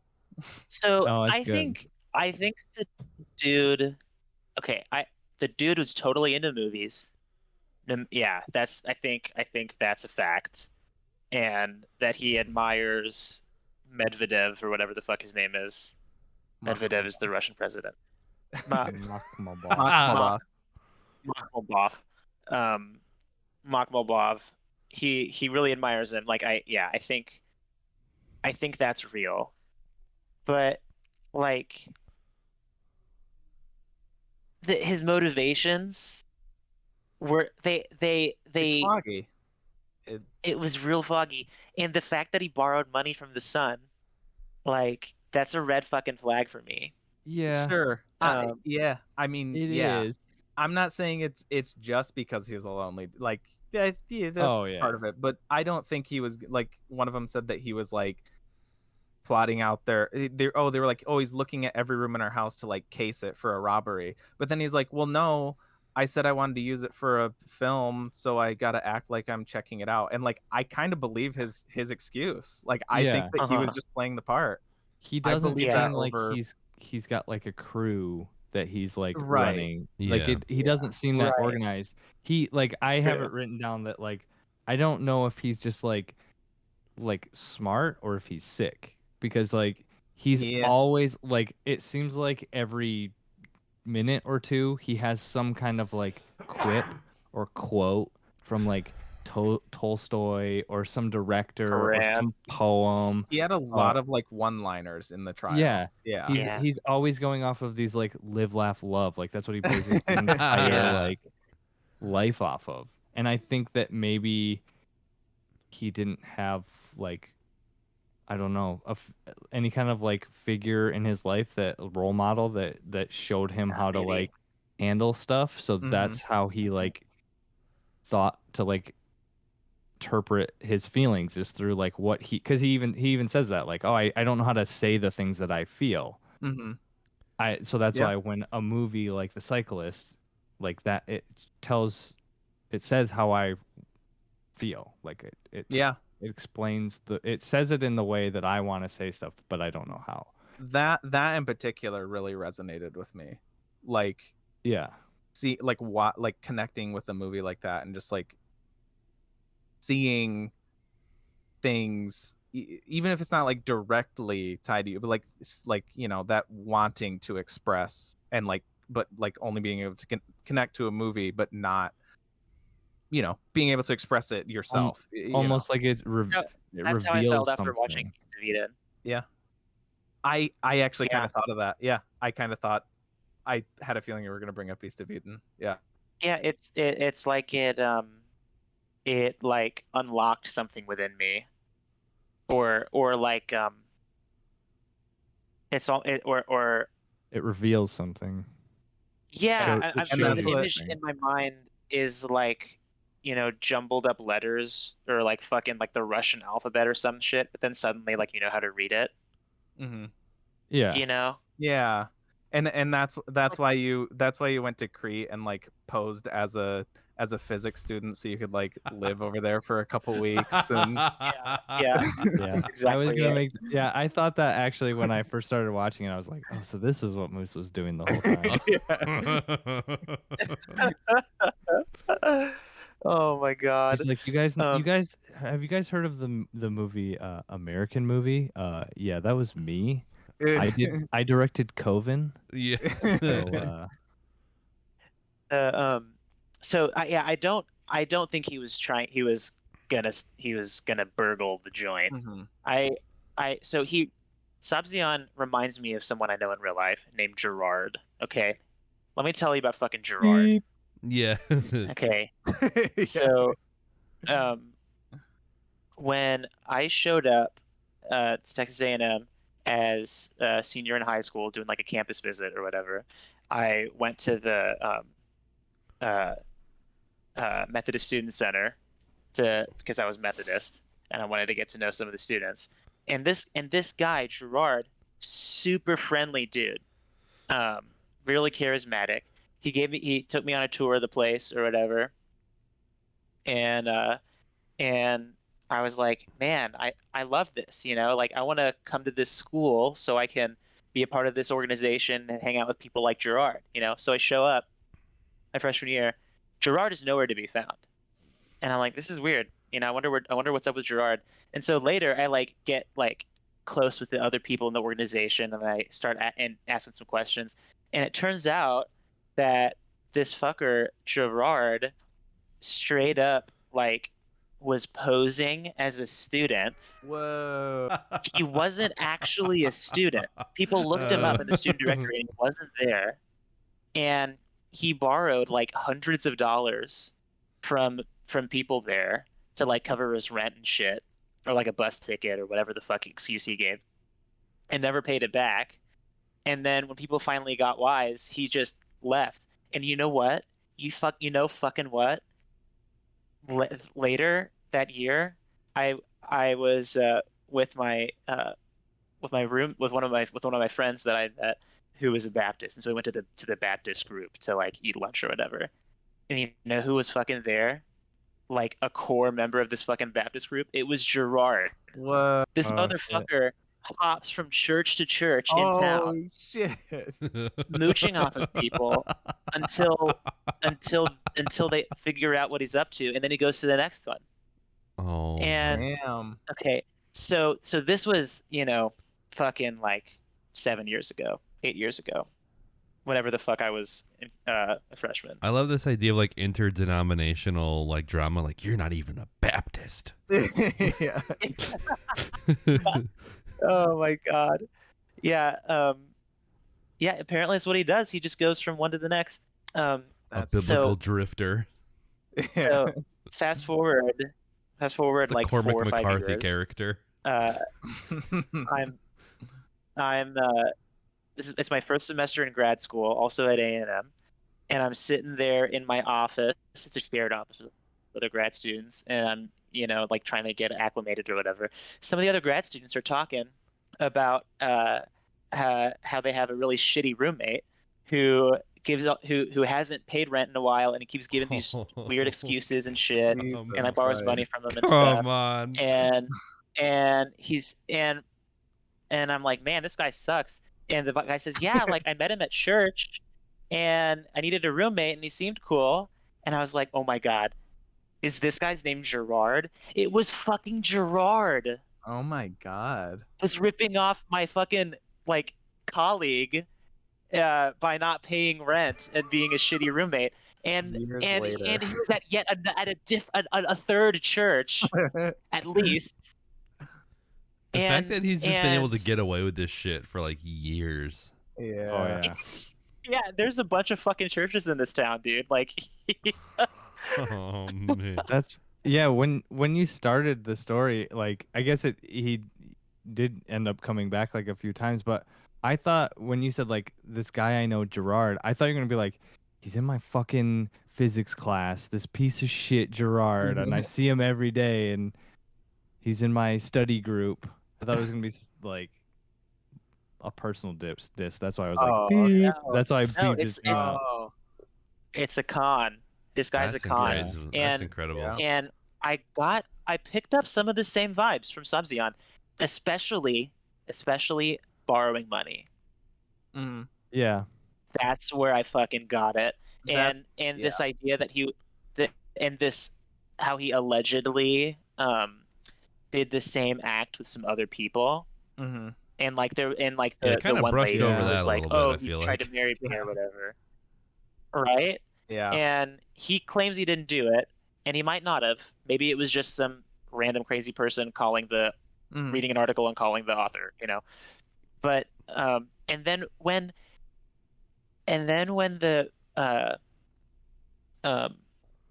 the judge asked, like, what if somebody at the theater saw you recognize you as McMalduff or whatever the fuck his name is, and McMalding. What if they recognize you as McMalding and he said, like would you go to their house and be their McMalding too? And he said, yeah, I would. Yeah. Like, like that's weird to admit. Okay, super weird. So I agree. There's probably some sort of mental illness going on, but in my brain, he's a lot closer to Gerard than he is to, like, I don't know, Jonathan or some other like lovably weird, quirky person. Oh, yeah. You know what I mean? Yeah, I Yeah. feel like the movie really teeters on that. And you guys might have discussed this while I was like using the bathroom in a way, but like the narrative around Sabzian seems to very much like kind of tiptoe between like he's just like a guy who wants to have like recognition and fame and kind of gets in over his head, or is it like a very calculated thing where like he's basically conning people for like, it doesn't seem like it's like that much money though. If it's in like petty I think fraud, it's like a couple $100 maybe.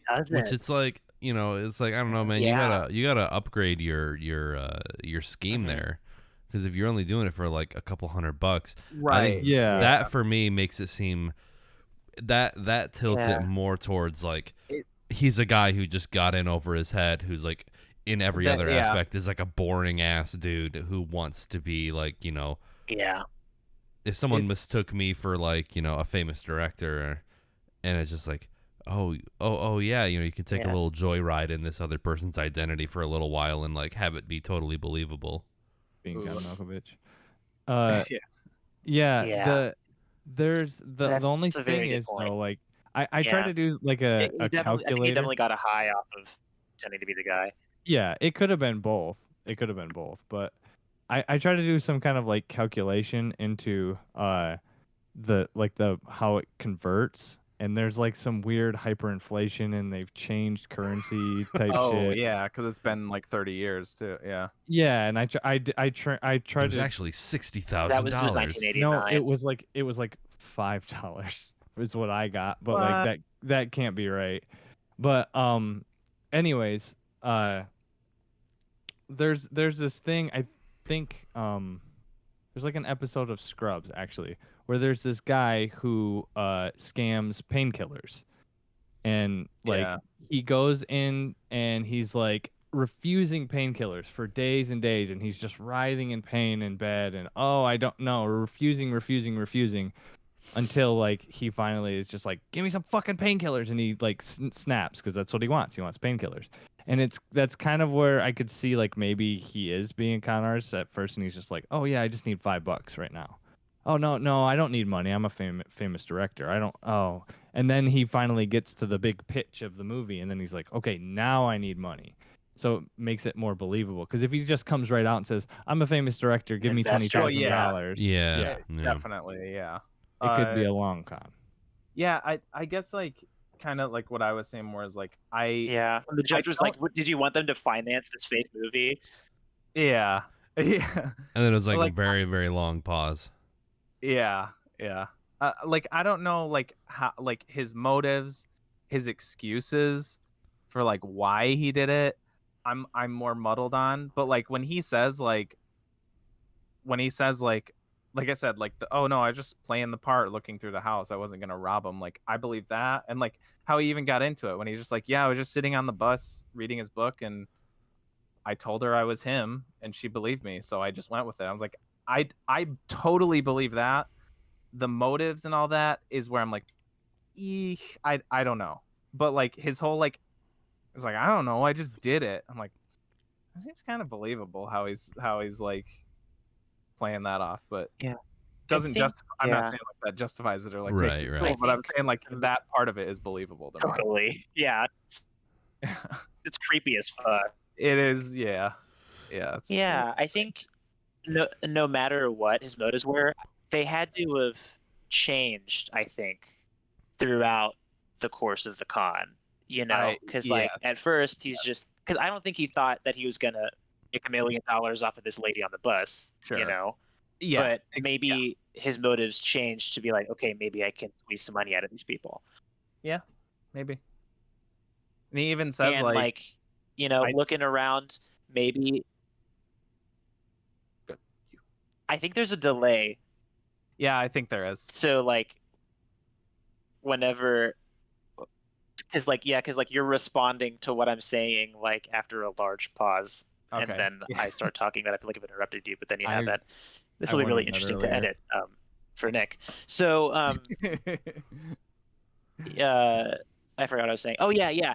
So like trying to case the joint or whatever, like look at the like look at all the different rooms.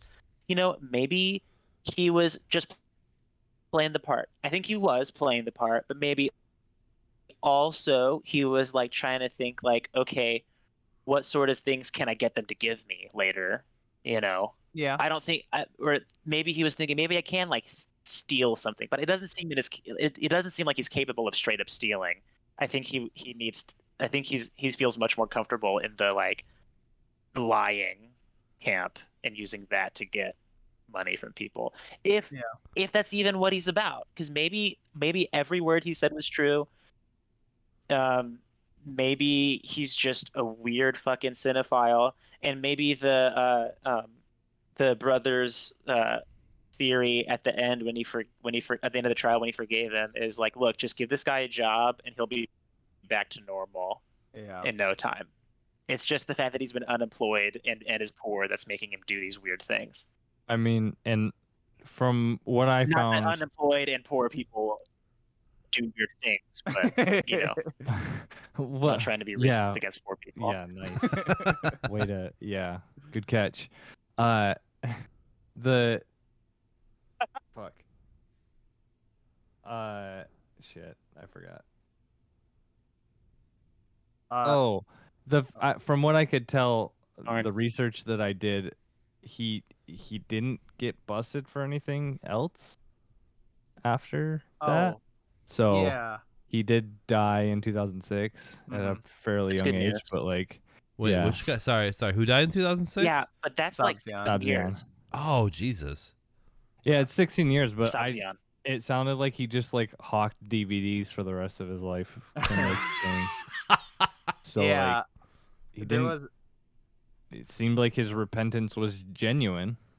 Yeah, And maybe that is true. he did scam all those other people, and like a lot of the emotion was that like he was afraid that he was gonna get busted. Like, you know, he's really pushing the limit, and then he finally got caught, and he's like, okay, this is intense. I could get really fucked here. And then he got out, and he was like, okay, yeah, I'm done.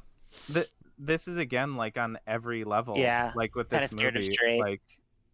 like the movie itself, Sabzian. It's like you guys were both like we're all throwing out all these theories, and like my reaction to every single one is like, could be, like it's all Maybe. you know, Who it could fucking be, knows? yeah, and I think that's that's definitely what it's going for. That's the kind of the point of the whole movie in a way. Yeah, even to the point that like I don't know what Mark Moboff looks like. Like maybe at the end that dude's not even Mark Moboff. It's Ooh, that'd actually be nuts. one of his buddies, and he's He just is setting credited up. in the movie, so Well, yeah, he's credited, but like Yeah. even the film crew was in on it, and the whole True. thing was about getting. Yeah, It's like, maybe his picture on Wikipedia is fake too. yeah. yeah.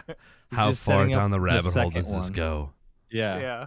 They were gonna make a sequel called Closer Up or something. Well, I was gonna say when you're talking about him, there is a sort of, not by Kiarostami, but by another Iranian director. It's called like Long Shot Close Up, and it's just like it's like a follow up on Sabzian. It's more just like it was from like 1997 or something, and it's like I guess it just kind of is just like of like, you know, how's Sabzian doing these days kind of thing. Like I don't know if there's any. I just read about that when I was like looking at the wiki or whatever. I read that on. But so there is somewhat of a follow up at least on him. I don't know if it touches in on any of the other This people. is all sus. All of this is sus. Wait, what? What It's is? changing everything. I'm like, what is it called? What's the 9/11 truthers movie called? Loose change. I'm loose changing this shit right now. What? Like you don't think there was a I think the follow-up, or? whole Jesus. production, everything was a setup. And I had thought that at some whole point. thing was staged. It's not real.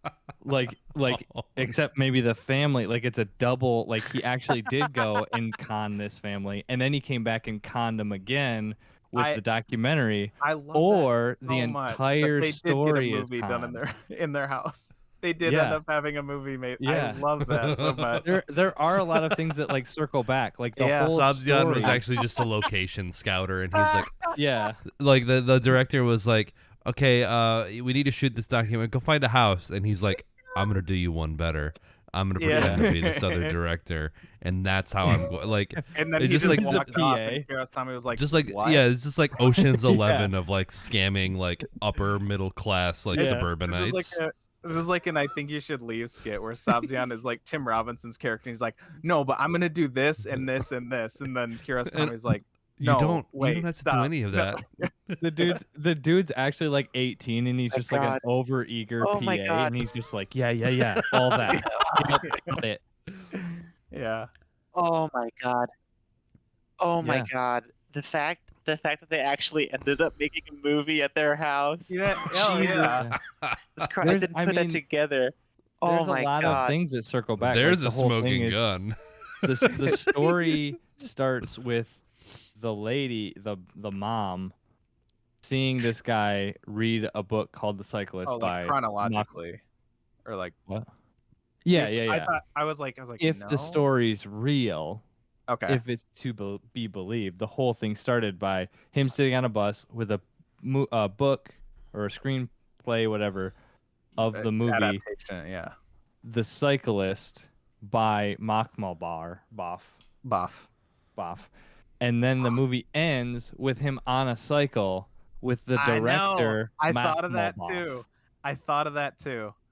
Yeah, dude. He would have had to do That's- so that's much like- research about that family to like know that she liked My this director and that God! movie.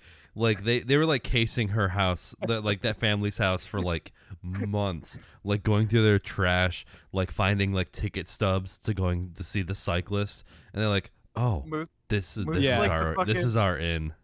Moose is like the fucking sloth. My from Zootopia God. Right now, they like tell a joke, and then 10 seconds later, they're like, ha, ha. Yeah. Oh, is it because of the delay? Yeah. Oh my Yes, it's a God. delay. You Um, delayed, and it was that- like right in the middle that's- of what Nick was saying. And it was like, oh, my. I was like, wait, what did he say? I missed it. Oh man, dude, this reminds me of the whole like all that shit about how like Abraham Lincoln's secretary was named Kennedy, and Kennedy Oh, was yeah. in a Lincoln when he was shot, Oh, and all God. that shit, like Yeah. that's what's fucking going through my brain right now. Yeah, because like he was in the Ford's theater, but it was a Ford Lincoln that he was in, and then all of that jazz, and I'm Should've been, and like, oh my God, the fucking cycle thing with assassinated Makhmalbaf. by dudes with Jesus, that's 3 oh first my names. God. Yeah, because that's like the poster for Close Up. So I was waiting for that scene the whole time. I actually thought what it was gonna be was What- just what? being like there's like the poster for Close Up is like an image of them on the motorcycle together. So I was kind of waiting for that because Oh, is it? I don't know. It always stuck out to me as like an interesting looking poster. I actually thought what it was going to be was it was going to be like a reenactment in the sense that the other ones are of him riding with the son, and I was like, ooh, that'd be intense because it seems like the son has the most like disdain for him. Yeah. Yeah. And like if they had to reenact the scene where he Totally. conned him out of 2,000 tomars, however much that money that is, I was like, damn, that'd be intense. So I was totally expecting that. And even though I saw Makhmalbaf's credit in the opening credits, I totally thought that was a joke, and it was crediting Sabzian as Makhmalbaf, like as like a little It's joke. his Peter Weller's playing like three people in Doctor Yeah. Strangelove, you know. Yeah. So I just when it got to that final scene, and it was actually Makhmalbaf, it really got me. I was like, oh shit, that like.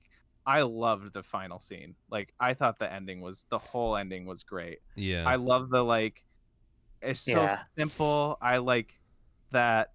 I don't know. Even though I'm like still conflicted on how I feel about Sabzian in general, like when he breaks down crying, I was like, I just felt like it was kind of like one of those things where like regardless of the person, I just felt like an outpouring of like empathy for this guy. I'm like, I don't know how I feel about him, but God, there's just like there's so much emotion in that final scene, and then like I like Kali actually like kind of I can't remember what we were talking about, but she like kind of like made a joke after like today, maybe it was yesterday. She was like she like kind of made a reference back to like, oh, like the bad audio and at the end of that movie, and I was like, that was the best scene of the movie. Like I loved like everything about that. The freeze frame on him after the dad says like, I hope you make us proud and stuff like. Yeah, I really liked it. Yeah. I really liked the ending it scene. was the best part of the movie until it freeze framed, because then I realized he's not gonna get to kick the can, and I was so disappointed. Damn, you're right. If I they was came really back to hoping that he- at the end, Yeah, ah, shit, you're right. That was That the other would've best part of the movie. sealed that, it. Full circle. That can kick. I really like that. Like that So, journalist. can we talk character. about the flowers? Sure. Yes, I have that in my notes. Yes. Oh, Can we talk what about them? how like there were flowers at the end, but also the cab driver at the beginning found some flowers and picked them up off the ground and put them in his rearview mirror. But it's like they can't be the same flowers because those happened chronologically after. Or were they literally the same flowers? Like because they filmed it and because they filmed that part after the thing happened. Oh, what's the deal with the fucking flowers? I don't know. Oh, so you're saying What's like the deal with the flowers? You're saying so like maybe they filmed the opening scene of Close Up Another smoking gun. after the final Uh-huh. after that wrap up and they use. I like that. That would be pretty fucking cool if that the was flower. true. I kind of like smoking that. gun. Yeah. Speaking of Wild Wild West, there's smoking guns all over this thing. Well, I mean, I found Is that your headcanon now? I really like that actually. Yeah. Also to me it doesn't it like in a way like as much as I do like questioning which scenes are real, which one aren't, it also like in a way doesn't necessarily matter because of just how malleable it all is, because I don't think it matters to the movie either. Yeah. What's real and what's not. Yeah. What I had written down about the flowers is that he pulls over to the side. And it also, and like I'll take that one step further and say, Go ahead. Go ahead, Moose. ah, fuck. We both this is stopped wild. for each other, but we had already stopped. Yeah, it's Oh funny my because God. you first. stop, You first. you stop like 5 seconds after we stop. Like Yeah. that is delayed too, so it's pretty good. But yeah, you finish first, Travis, so it doesn't happen again. You complete okay. what you were saying. You complete me. I wrote down that he gets off the bike and he's like, oh yeah, go get some flowers, and he grabs a thing of flowers and he comes back and he's like, no, not yellow. And then the guy's like, he goes back over to the flowers and it pans over and it's like, there's only pink and yellow. So he basically said like, Not the one you picked. Yeah, not the one you picked. You had a 50-50 shot and you fucked it up. Yeah. Yeah. Idiot. Okay, now you go, Tommy. Yeah. Oh yeah. So TJ was saying, it's all about. It doesn't matter, to the movie whether what each scene is real or not. In the same way that it doesn't matter whether he was genuine or not, whether Sabzian, because like, or because like we're all sitting here wondering, speculating, but who knows what it was really up to? Does it matter? You know, maybe, probably not. What is truth? When I was in high school, I had to read a book called that's Yellow Raft in Blue Water, I thought it was and 1984. Oh. it was about it's weird to watch you guys react to the things I said 5 seconds ago. The,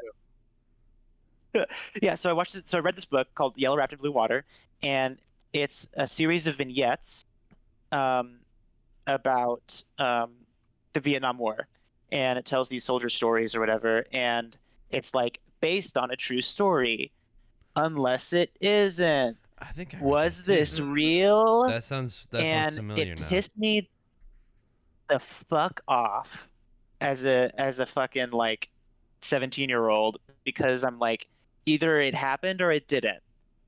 What's all this it doesn't matter if it's real or not bullshit? Like, it's real in our hearts? No, it's not. Like, we're talking about factual events. Like, if you were there with a camera, could you have taken a picture of it? You know, because it was we're not talking about fucking Narnia. We're talking about Vietnam, you know, like these veterans. Like, are they making up shit or not? It's either made up or it's real. What the fuck? What the fuck, Miss J? In your Pretty fucking sure 12th Narnia grade is- English class? I think. Oh What? God, dude. That same fucking year, I had to read Life of Pi for my like summer reading. Oh I- yeah. I shit you not, I thought it was a true story the whole fucking time, just because of the way it was laid out. And also it has some of these same themes of like, is it real or is it not? Yeah. Is he telling the truth? Yeah, Blah, blah, yeah. blah. And I was actually like sitting like on a park bench one day reading Life of Pi, and this lady comes up. She's like, "Oh, I love that book." And I'm like, "Yeah, isn't it crazy that it all actually happened?" And she just gives me this funny fucking look. Like, "Are you Oh. sure?" I'm like, "Yeah, totally." And then she's like, I- "Oh, that's interesting." And then she walks away. And then I find out while I'm working on this project, like with my classmates, like, "Yeah, this is crazy that happened for real." And they made so much fun of me. They're like, "Tommy, like, imagine." Okay, first of all, a little kid sharing a boat with a fucking tiger for weeks on end. You were like a real Okay, life Forrest that's Gump ridiculous. for that lady.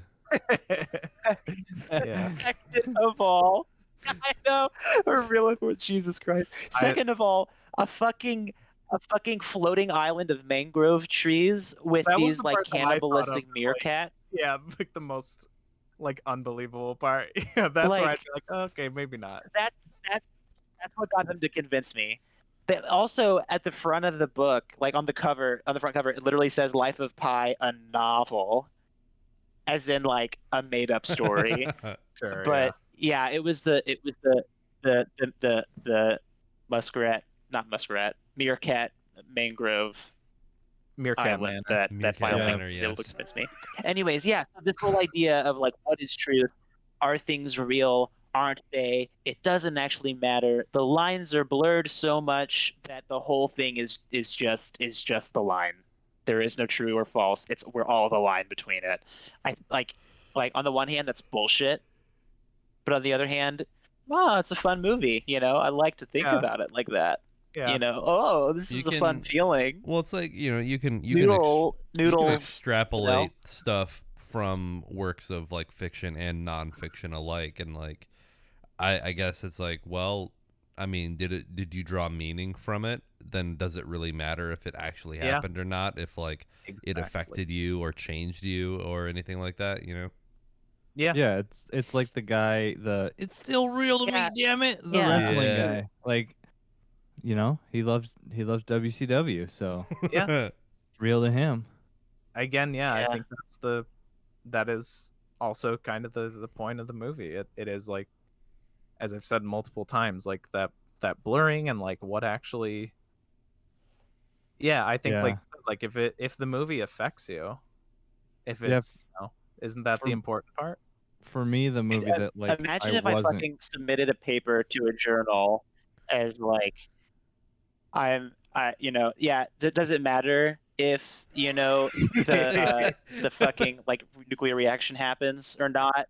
Like, There's a as long difference as between you're physics and a affected movie. by it, as long as it's meaningful to you. Yeah, Yeah. you get up to do your speech in Crete, and you're just like, I don't want to be here anymore. Yeah, I don't want to be. None of this matters. Yeah, I could just be making this shit up. You don't know. I was totally stuck on Moose talking about like reading Life of Pi on a park bench and an old lady coming up to him and then him saying, "Oh yeah, I'm glad you like it. I'm Ang Lee."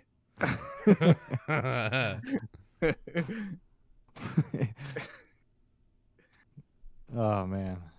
Yeah. I wrote this. Do you want my autograph? Also, can I come over to your house sometime? There was 2 delays. I was like, there. I was like, has he not heard it yet, or was it just not funny? I'm glad you got validated. 2 delays. That was so good. It was 2 delays. Oh man. The timing of like it That going was out there. for us, You and then- caught me. You fucking caught me. Oh my god. And then you watched me get it, and then oh Jesus, I'm embarrassed. I didn't know that Ang Lee was the name of the author. I had to put that together. That's My director. superior intellect. He did the already. movie. I don't know who did the book, but Ang Lee directed the movie. That was the riff, I guess. Yeah, the movie that did it Okay, to but me. if it's real or not doesn't really matter, right? Did he direct the movie? Did he write the book? He definitely didn't write the book. Yeah, what does it He definitely matter? did write or do the That's movie. what I do know that much.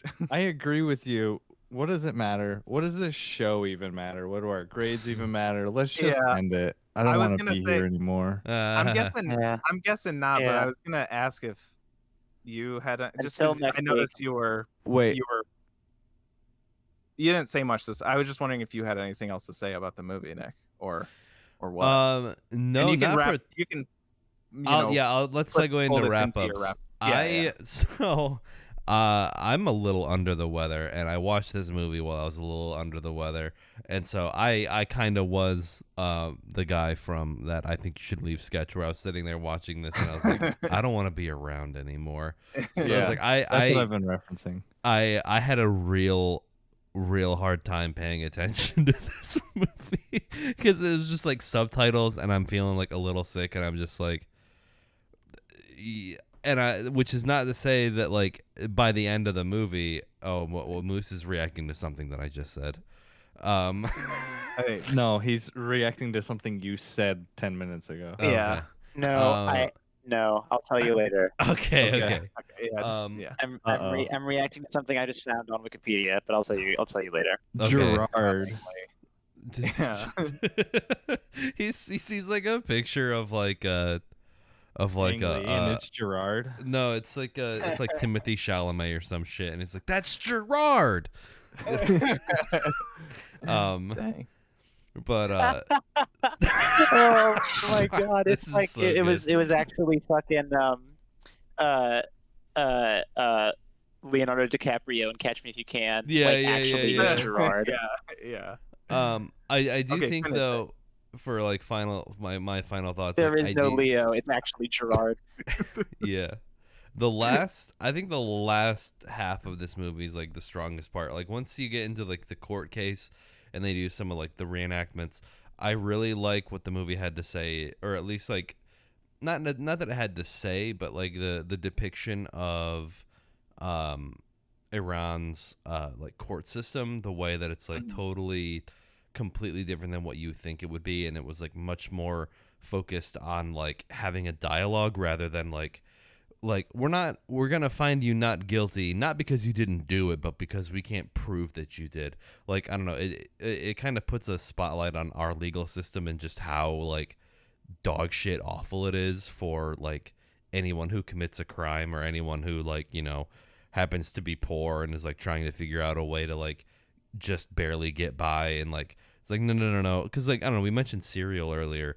Serial season 3, I've only listened to a few episodes of it, but it like talks about like the court system in the United States and like how a majority of the time they basically try to get the defendants to plea like not guilty. Instead of defending themselves, they just say no, you're not gonna win, this whole thing is stacked against you, just plead plead guilty, or like try to get like a lesser offense basically. Yeah. And so down.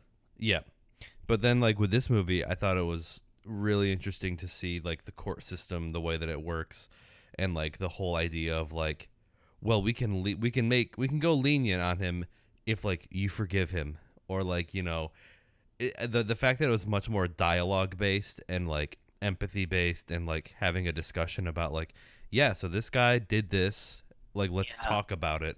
And then, you know, he basically got like a second chance. Like he got like a light punishment for it, which like, you know, you basically, I mean, you stole money and tricked people, which like are generally like pretty bad things if you do them for like good reasons. I don't know. It's like this movie. It's like it's a blurred line. I don't feel like I can accurately rate this because I need to watch it again, like unperturbed by anything else. But God, I don't know. I guess like 6. I don't know. That sounds like kind of low, like lowballing it. But like, yeah, I need to watch it again because I was not in it for reasons unrelated to like the quality of the film, I guess. Okay. I'll go next. So I dug it. I liked it quite a bit. I liked it for all the reasons that we kind of covered with the whole, you know, what is real, what blah, blah, blah. That a lot of that stuff can come off as like really pretentious, and like maybe it is, but it doesn't always work for me, and I think it did with this movie. I've wanted to watch Kiarostami for a while, but one of the big things I've heard about him is that he's slow. He's a very slow paced director, and that was like a big kind of sticking point for me, is that like because you know, sometimes those work for me, sometimes they don't.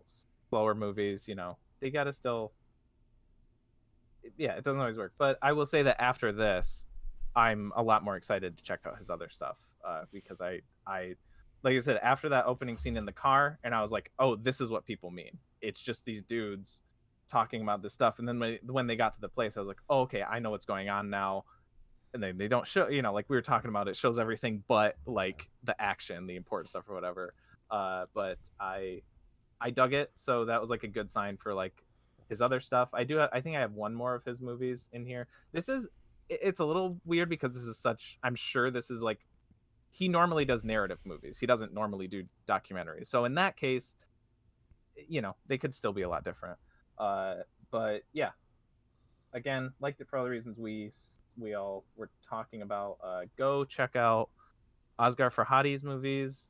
Also, I want to shout out The Act of Killing. That's another documentary, not Iranian, but it's shouted out earlier because there's a lot of reenactment of like real bad things that happen with the real people. I think I also have that in the cup. That movie's fantastic. But for this one, for Close Up, I'm giving it an 8. It's a solid 8 for me. One of you. Here, I'll say Travis, go next.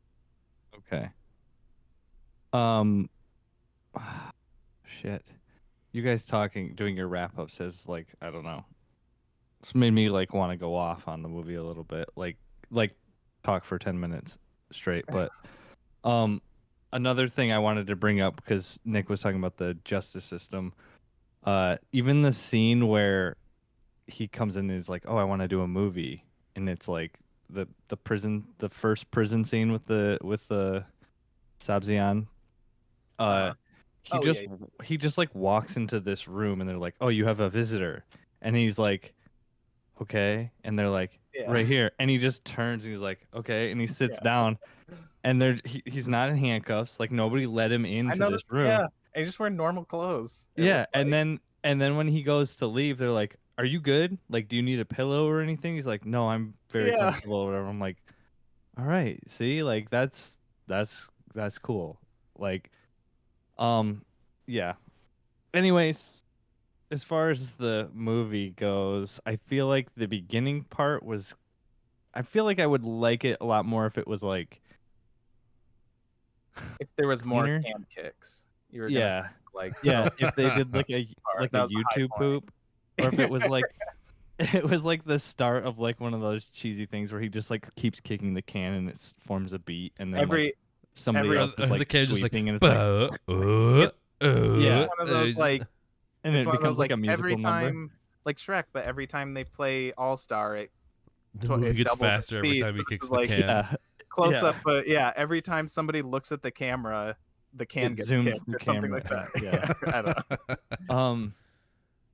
I don't know. Like it was the beginning part was like I was like, okay, this seems like a real movie, and then it was almost like when he kicked the can, it was like, what the fuck is going on? It was so sloppy and like not like I enjoyed the content, I guess. Like at the end of it, I enjoyed it, but like during it, I was just kind of like I was. I'm not even sick, Nick, but I was sitting there and I kept pausing and I was like, all right, like I'm gonna go. It wasn't just like it wasn't holding my attention. I was like, I'm gonna go, like, whatever, turn this light off, and then I'll come back in 30 seconds. And okay, You're just inventing things to do to take you yeah, away. pretty much. I That's mean, it fair, took me like probably 2.5 hours to watch the movie because I just kept doing shit, and I was just like. I wanted to like it because, like I said, it was really interesting, the cultural stuff. But then it got to points where it wasn't really showing any new like cultural things. It was just like they were just sitting in the courtroom, which was cool. Like I like how okay, you're defending yourself, and he's sitting here, and then the prosecutors are the family, and they're sitting like right behind him, Yeah. and they're just Yeah. like. They basically get to talk shit, and he's just sitting there like he can't turn around or anything. He's just like This Yeah. sitting man there, is and they're just- sick. And he's like, yeah. He's just like, but yeah, I don't know. I like, I did read something that maybe spoiled it a little bit. For me, the like the crowd, whatever local crowd, I guess, Okay. didn't like it. It was only until it went like abroad yeah. that it picked up steam, and I think maybe that's part of like what you were talking about, TJ, where it's like Maybe they I can can't tell if that. these guys are good actors or not, Yeah. and everybody's like, no, they're dog shit. Like we can tell which is fake and which is real. Yeah. None of those smoking guns that you said are smoking guns. You guys Right. are Yeah. dog shit. They're like, no, it was obviously staged. That journalist is a terrible actor. He was like, you could see him reading his lines or something like that. Oh, or like, man. Yeah. And I mean, I also get that they're obviously using, I mean, it was 1990, 1989, and they said that they were using sound equipment from 15 years before, which is 1975. Yeah. So- I mean, it Yeah. could be like a 75. lot I of. don't know math.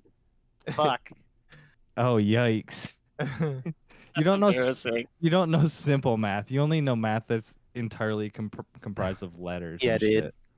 That's the I'll only solve shit. the fucking Schrodinger equation You any do day that of the week, theoretical but shit. ask me 89 minus 15, I'm lost. Yeah. So I think maybe that kind of spoiled it a little bit for me, but like I just thought it was like sloppy. It's not like production wise, it's not a good movie, and I understand they're working with lesser equipment, but I'm with Nick. I'm gonna go with 6. 6. Okay. Yeah.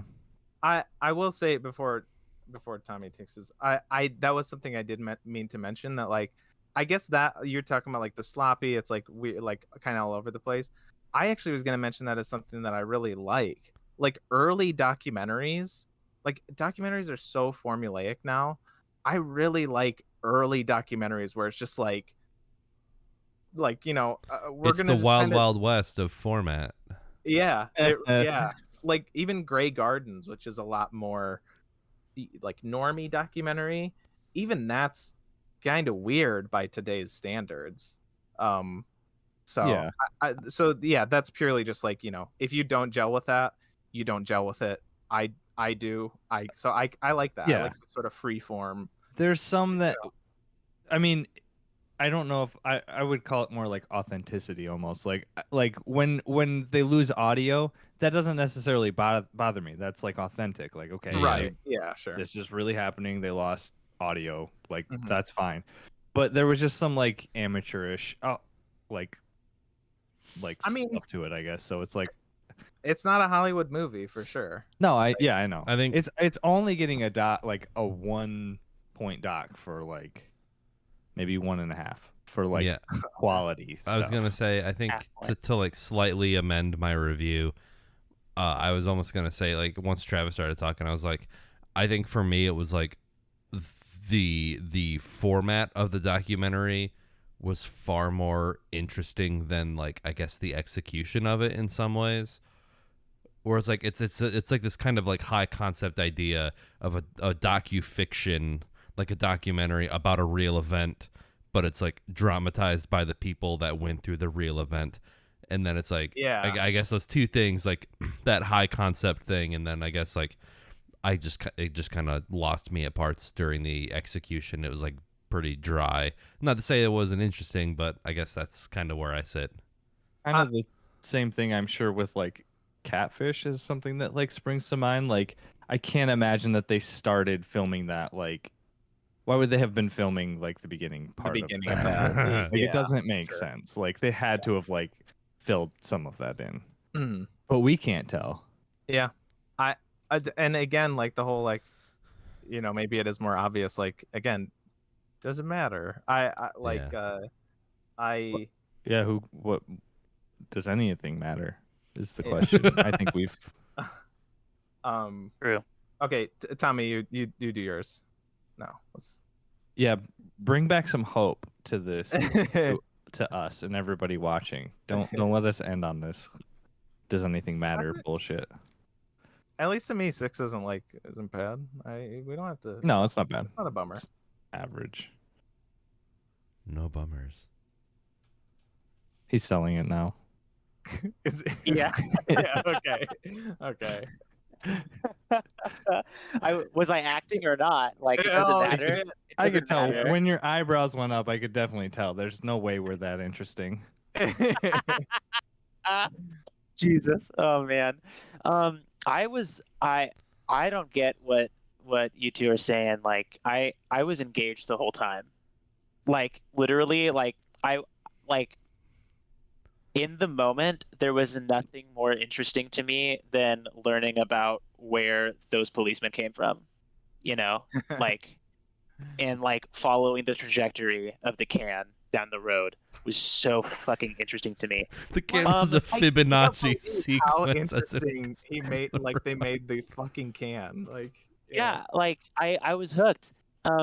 Also, unrelated, this week I found out I think I might have ADD. I think I need to see a doctor about it because like I focus intensely on some of the weirdest shit. That's And- more OCD. I think if you had ADD, you like wouldn't be able to watch this movie. No, so ADHD, there's like two phases to it. There's the sure. the hypo focus where you can't ADD focus on anything, and the hyper focus where you focus intensely Gotcha. on the thing. And I fucked up. think that this movie might have like tickled that itch for me. I hate that Yeah. I called it that. Scratch the itch. I think I say tickle. Anyway, but yeah, I was engaged the entire fucking time. Like my fucking Spider Solitaire that I had on my other monitor, like I didn't even make it through an entire game. That's how you can gauge how That's your focused I am yeah. during a movie. It helps that you have to like keep your eyes on the screen to understand the dialogue because of the subtitles. true. But still, like I was engaged the whole fucking time. And as usual with these wrap ups, I agree 100% with TJ's summary. Like it, I think that the concept was well executed, and I think that the sloppiness or whatever we're calling it, I think that adds to its charm. And like this whole theme of like what's true, what's not true, doesn't matter, and the just how many fucking layers deep that goes in like the structure of the movie, in the way that it's executed, in the whether in the different whether it's reenactment or the real deal, and then also like Sabzian's actual like motivations, the whole thing all the way up was just it locked itself in, like all the pieces fit together perfectly like a puzzle. Yeah. And so and also, okay, I will say it's kind of like TJ says, like it doesn't always work for me. I have to be in the mood for this kind of shit because, like, I mean, like having to read that fucking book in high school, like pissed me. Like I said, it pissed me off. I can only handle so much of is this postmodern bullshit before I just like want to solve some equations.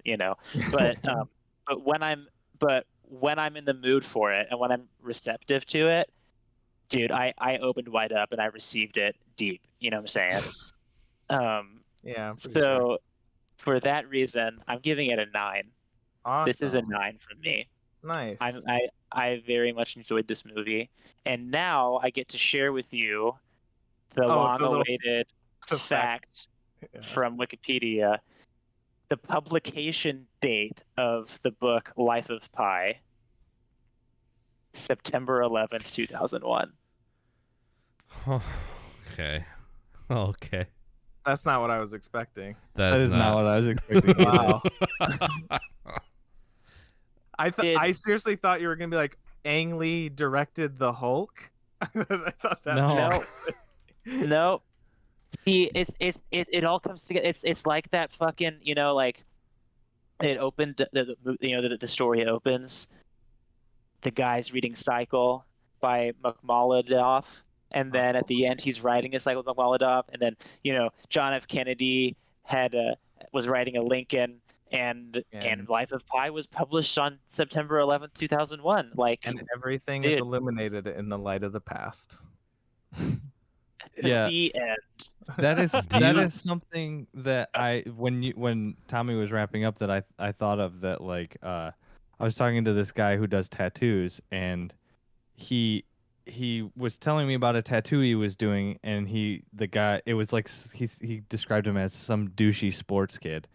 And he was getting like a tree of life on him, and he was like, my buddy said that he'd give you $100 if you put a dick in there someplace, if you hit a dick. And the guy was like, how about you just tell him that I hit a dick in there, and he's going to find a dick in there. Like he's gonna find it in there. If he looks for it, he'll find a dick. So that's deep. Maybe a little bit of, I think maybe happened a little bit with this, where we kind of blurred the lines ourselves with, like, what's going on. I mean, I definitely what's think intentional, what wasn't, and what is okay. But the blurriness fact that the tiger in Life of Pi definitely planned the September 11th attacks, I think that's real. I mean, obviously. Well, if we're gonna talk about that real quick, TJ, I don't know. I don't know if I told you about this. The Lone Gunman TV series that was like a spin-off of the X-Files. Yeah. The pilot episode. Didn't it premiere on? No. So in the pilot episode, which aired March 4th, 2001. No, you did tell me about this, but yeah, keep going. 6 months prior to the September 11th attacks. So the Lone Gunmen are like the conspiracy nuts in the X-Files. They got their own spin-off TV show, right? The Lone Gunmen, like, shot Lincoln. Okay. In the pilot episode, which aired March 4th, 2001, rogue members of the U.S. government remotely hijack an airliner departing Boston, planning to crash it into the World Trade Center, and let anti-American terrorist groups take credit to gain support for a profitable new war following the Cold War. The heroes ultimately override the controls, foiling the plot. That is the pilot episode of this show 6 months before the September 11th attacks. Seriously? Oh Fuck my anyone. God. People are like, there's like, The Simpsons predicted everything. Like, that is way more like proof than anything. Especially the part about just like, for profits, that kind of shit. And to blur the lines even more, maybe the government released that episode to be like, why make would you we go crazy? Why would we put out an episode, or why would we have that out? Like, why would we let that be released if that was our plan? Oh my God. It's another misdirect. I think it just goes to show that the World Trade Center was like a well-chosen target. You know, if everybody's thinking about it. I'm just pulling that out of context. Yeah. That's Yeah. the clip. I mean, I was fucking like in kindergarten, so I had no idea how important the World Trade Center was. But apparently, the people who wrote that episode did, and also Osama bin Laden. Also, Well, Ben they wrote it Folds' Rock in together. the Suburbs came out on September 11th, 2001. The other day, I watched Michael Moore's Fahrenheit 9/11. Mm-hmm. He streamed it on YouTube, and it's still up there. And I kind of slept through the second half of it when he was talking about the Iraq War. But like the first half was like about 9/11 and all the fucking like business interests that the fucking Bush family had, like tied with the fucking Bin Laden family. That's like Saudi Like- Arabia shit. Yeah, and how Uh-huh. how fucking sketchy all that shit is. Oh yeah. And like Weird. Like, whether- Michigan. yeah, and it's like, you know, I won't go so far as to say like, you know, Bush did 9/11 or whatever, but or does it matter? Okay. We Yeah. certainly funded Al Qaeda with some weaponry to fight off the Soviets because we'll fund them as long as it stops global communism from happening. I will say, Texas. close up versus 9/11. Some things do matter more than others. I will say that some things are more important to know. Like this My show. parents can never listen to this Yes. podcast. Which is now on yeah, YouTube, and we have a Facebook page and a Twitter account and Instagram. Go follow us on all of those socials. Hell yeah. do that, and forgive me for all of the shit that I have said, For my trespass. please. Yeah. Well, wait, yeah, we have to do the trial of Tommy. Do we pardon Tommy so that he can To give a more Sure. lenient Yeah, do you sentence. forgive me, Yes. from all of the terrible things he's I said? hope you Or make am us proud. or am I just acting when I apologize?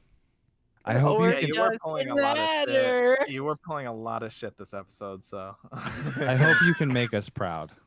Yeah. Now go kick a But did can. I actually finished the movie a week ago. I just pretended to be late. Yeah. It was all That's part of all an part act. of it. I will say, I wanted to add on to like It felt Travis, good. how you were saying like how it's like, you know, you like the concept, you like the idea, but like the execution not as much. I will say this was one that like I had to sit on for a little bit to like after I finished the movie, I was more like stuck between a 7 and an 8.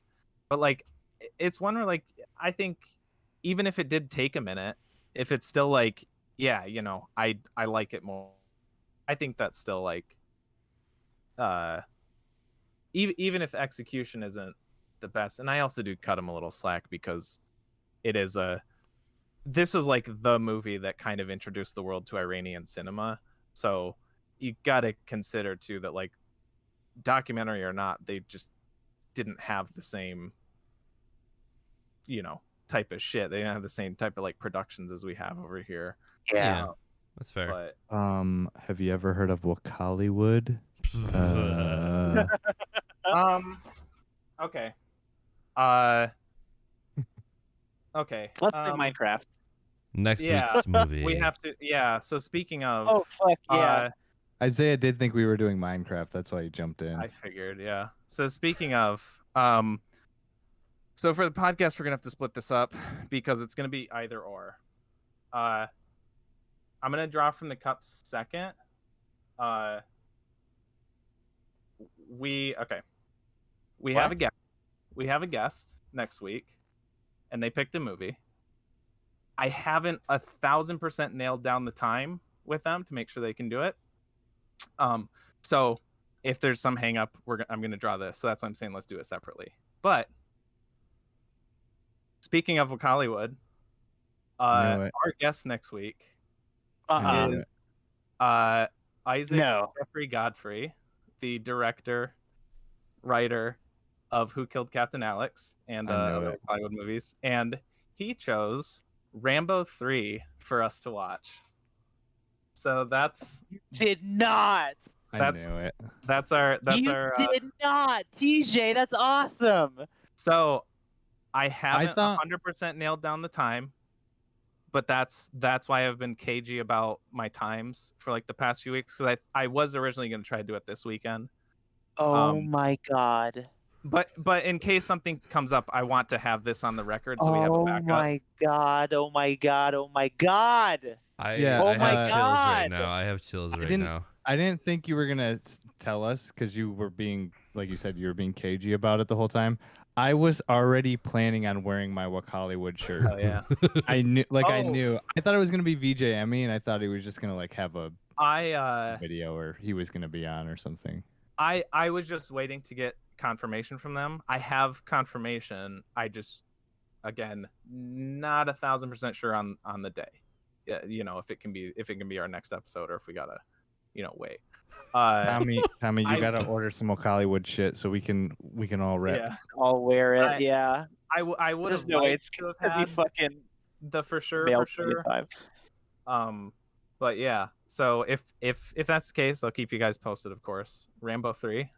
It's a movie which when they told me that, I was like, fuck yeah, dude. I was so pumped that you said Rambo 3. Do I need to watch Rambo's 1 and 2 to understand Rambo 3? I might just do it anyway. Not really. It's funny because Tommy was saying that he thought Life of Pi was real, and I was gonna make the joke that I thought Rambo was real. The first time I watched it. That's funny. So I haven't talked to Isaac directly. I talked to Alan Hoffmanis, who is he's like one of the producers. He's from New York, but he like lives over there now. I talked with him about it, and yeah, so like last week he said like, you're on. Isaac is good Oh for my Rambo God. 3. What time were you thinking? And so that's, we're still working that out. We But- we need to go to. Email? Like, what the fuck? Yeah, so I emailed because they have their email just on their website, or I'm not sure if it's the same one as on the DVD case, but I just used that one. I think it is. I emailed them. I said, hey, we got a podcast. We are all big fans of Who Killed Captain Alex, and we'd love to have.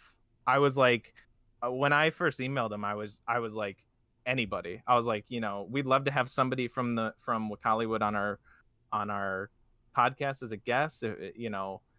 VJ Emmy, Isaac, or just like any of the actors. And then I got an email like the next day back, and he just gave me his phone number. And so then I called and I talked on the phone with Alan for like an hour. Just about random shit. Actually, it's kind of funny because like half of our conversation was about Amadeus.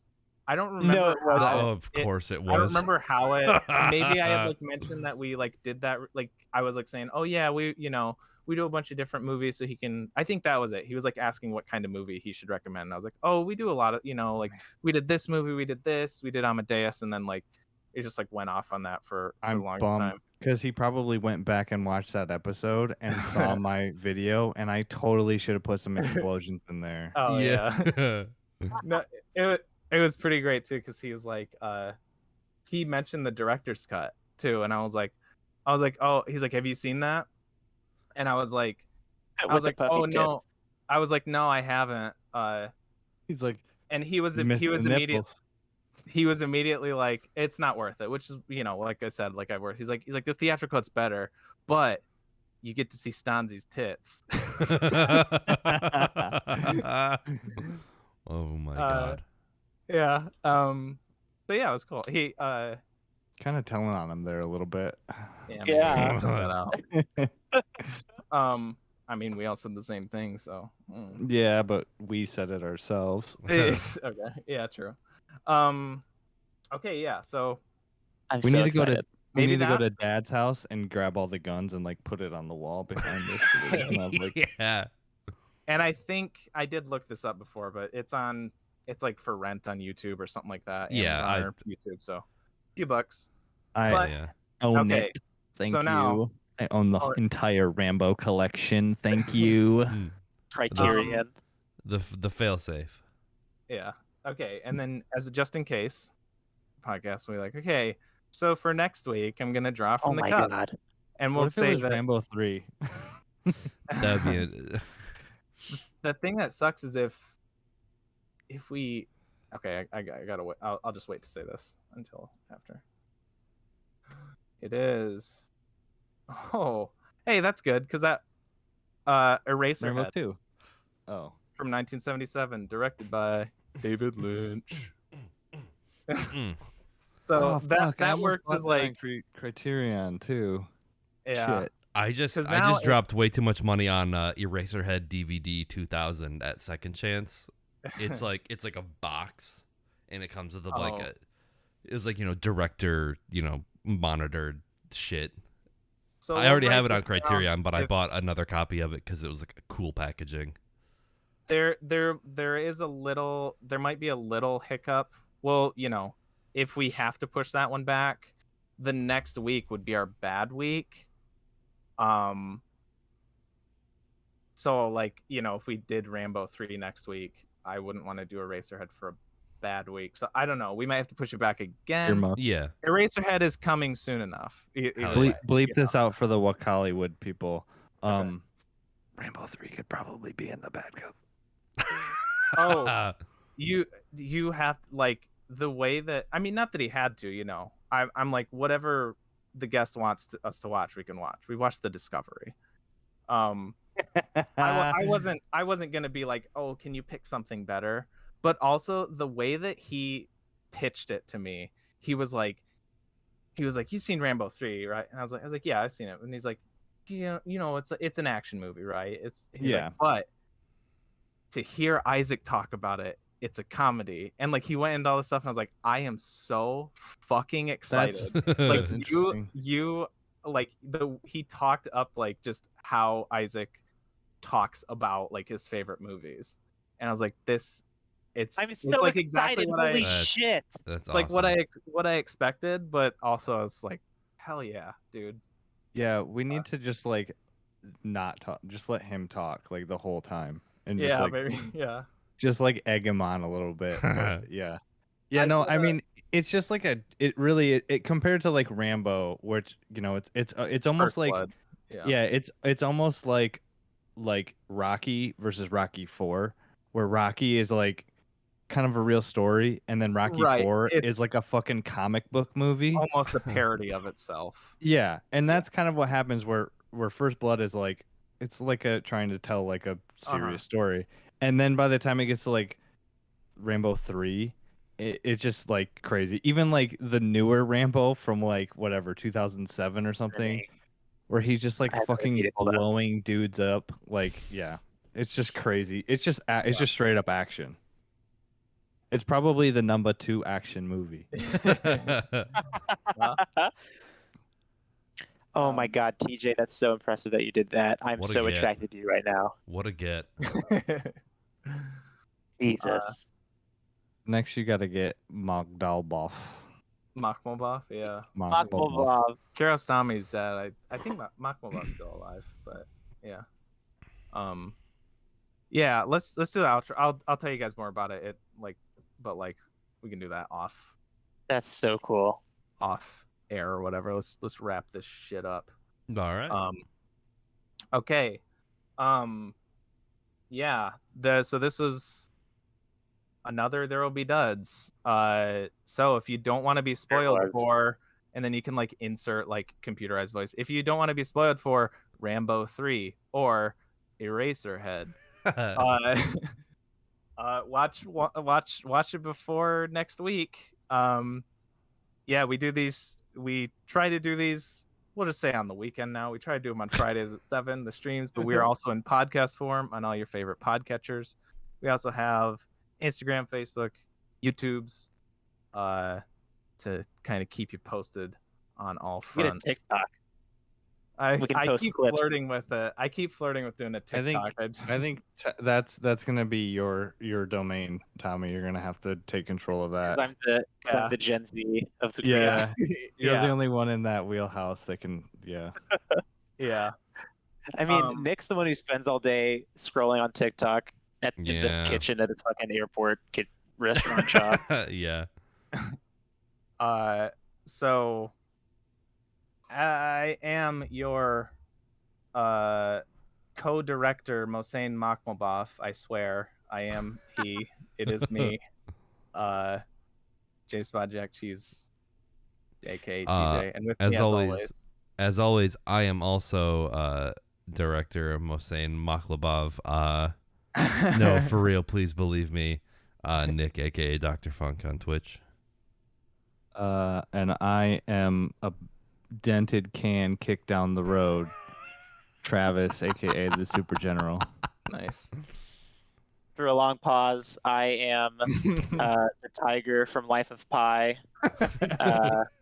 And also Moose Totally real. from the game, and Tommy from Texas, I guess. Maybe. Right. Who knows? Oh yeah, usually yes, sometimes. So what was that Yeah. about it not being 3 hours? Oh, Goodbye. yeah. Goodbye. We tried.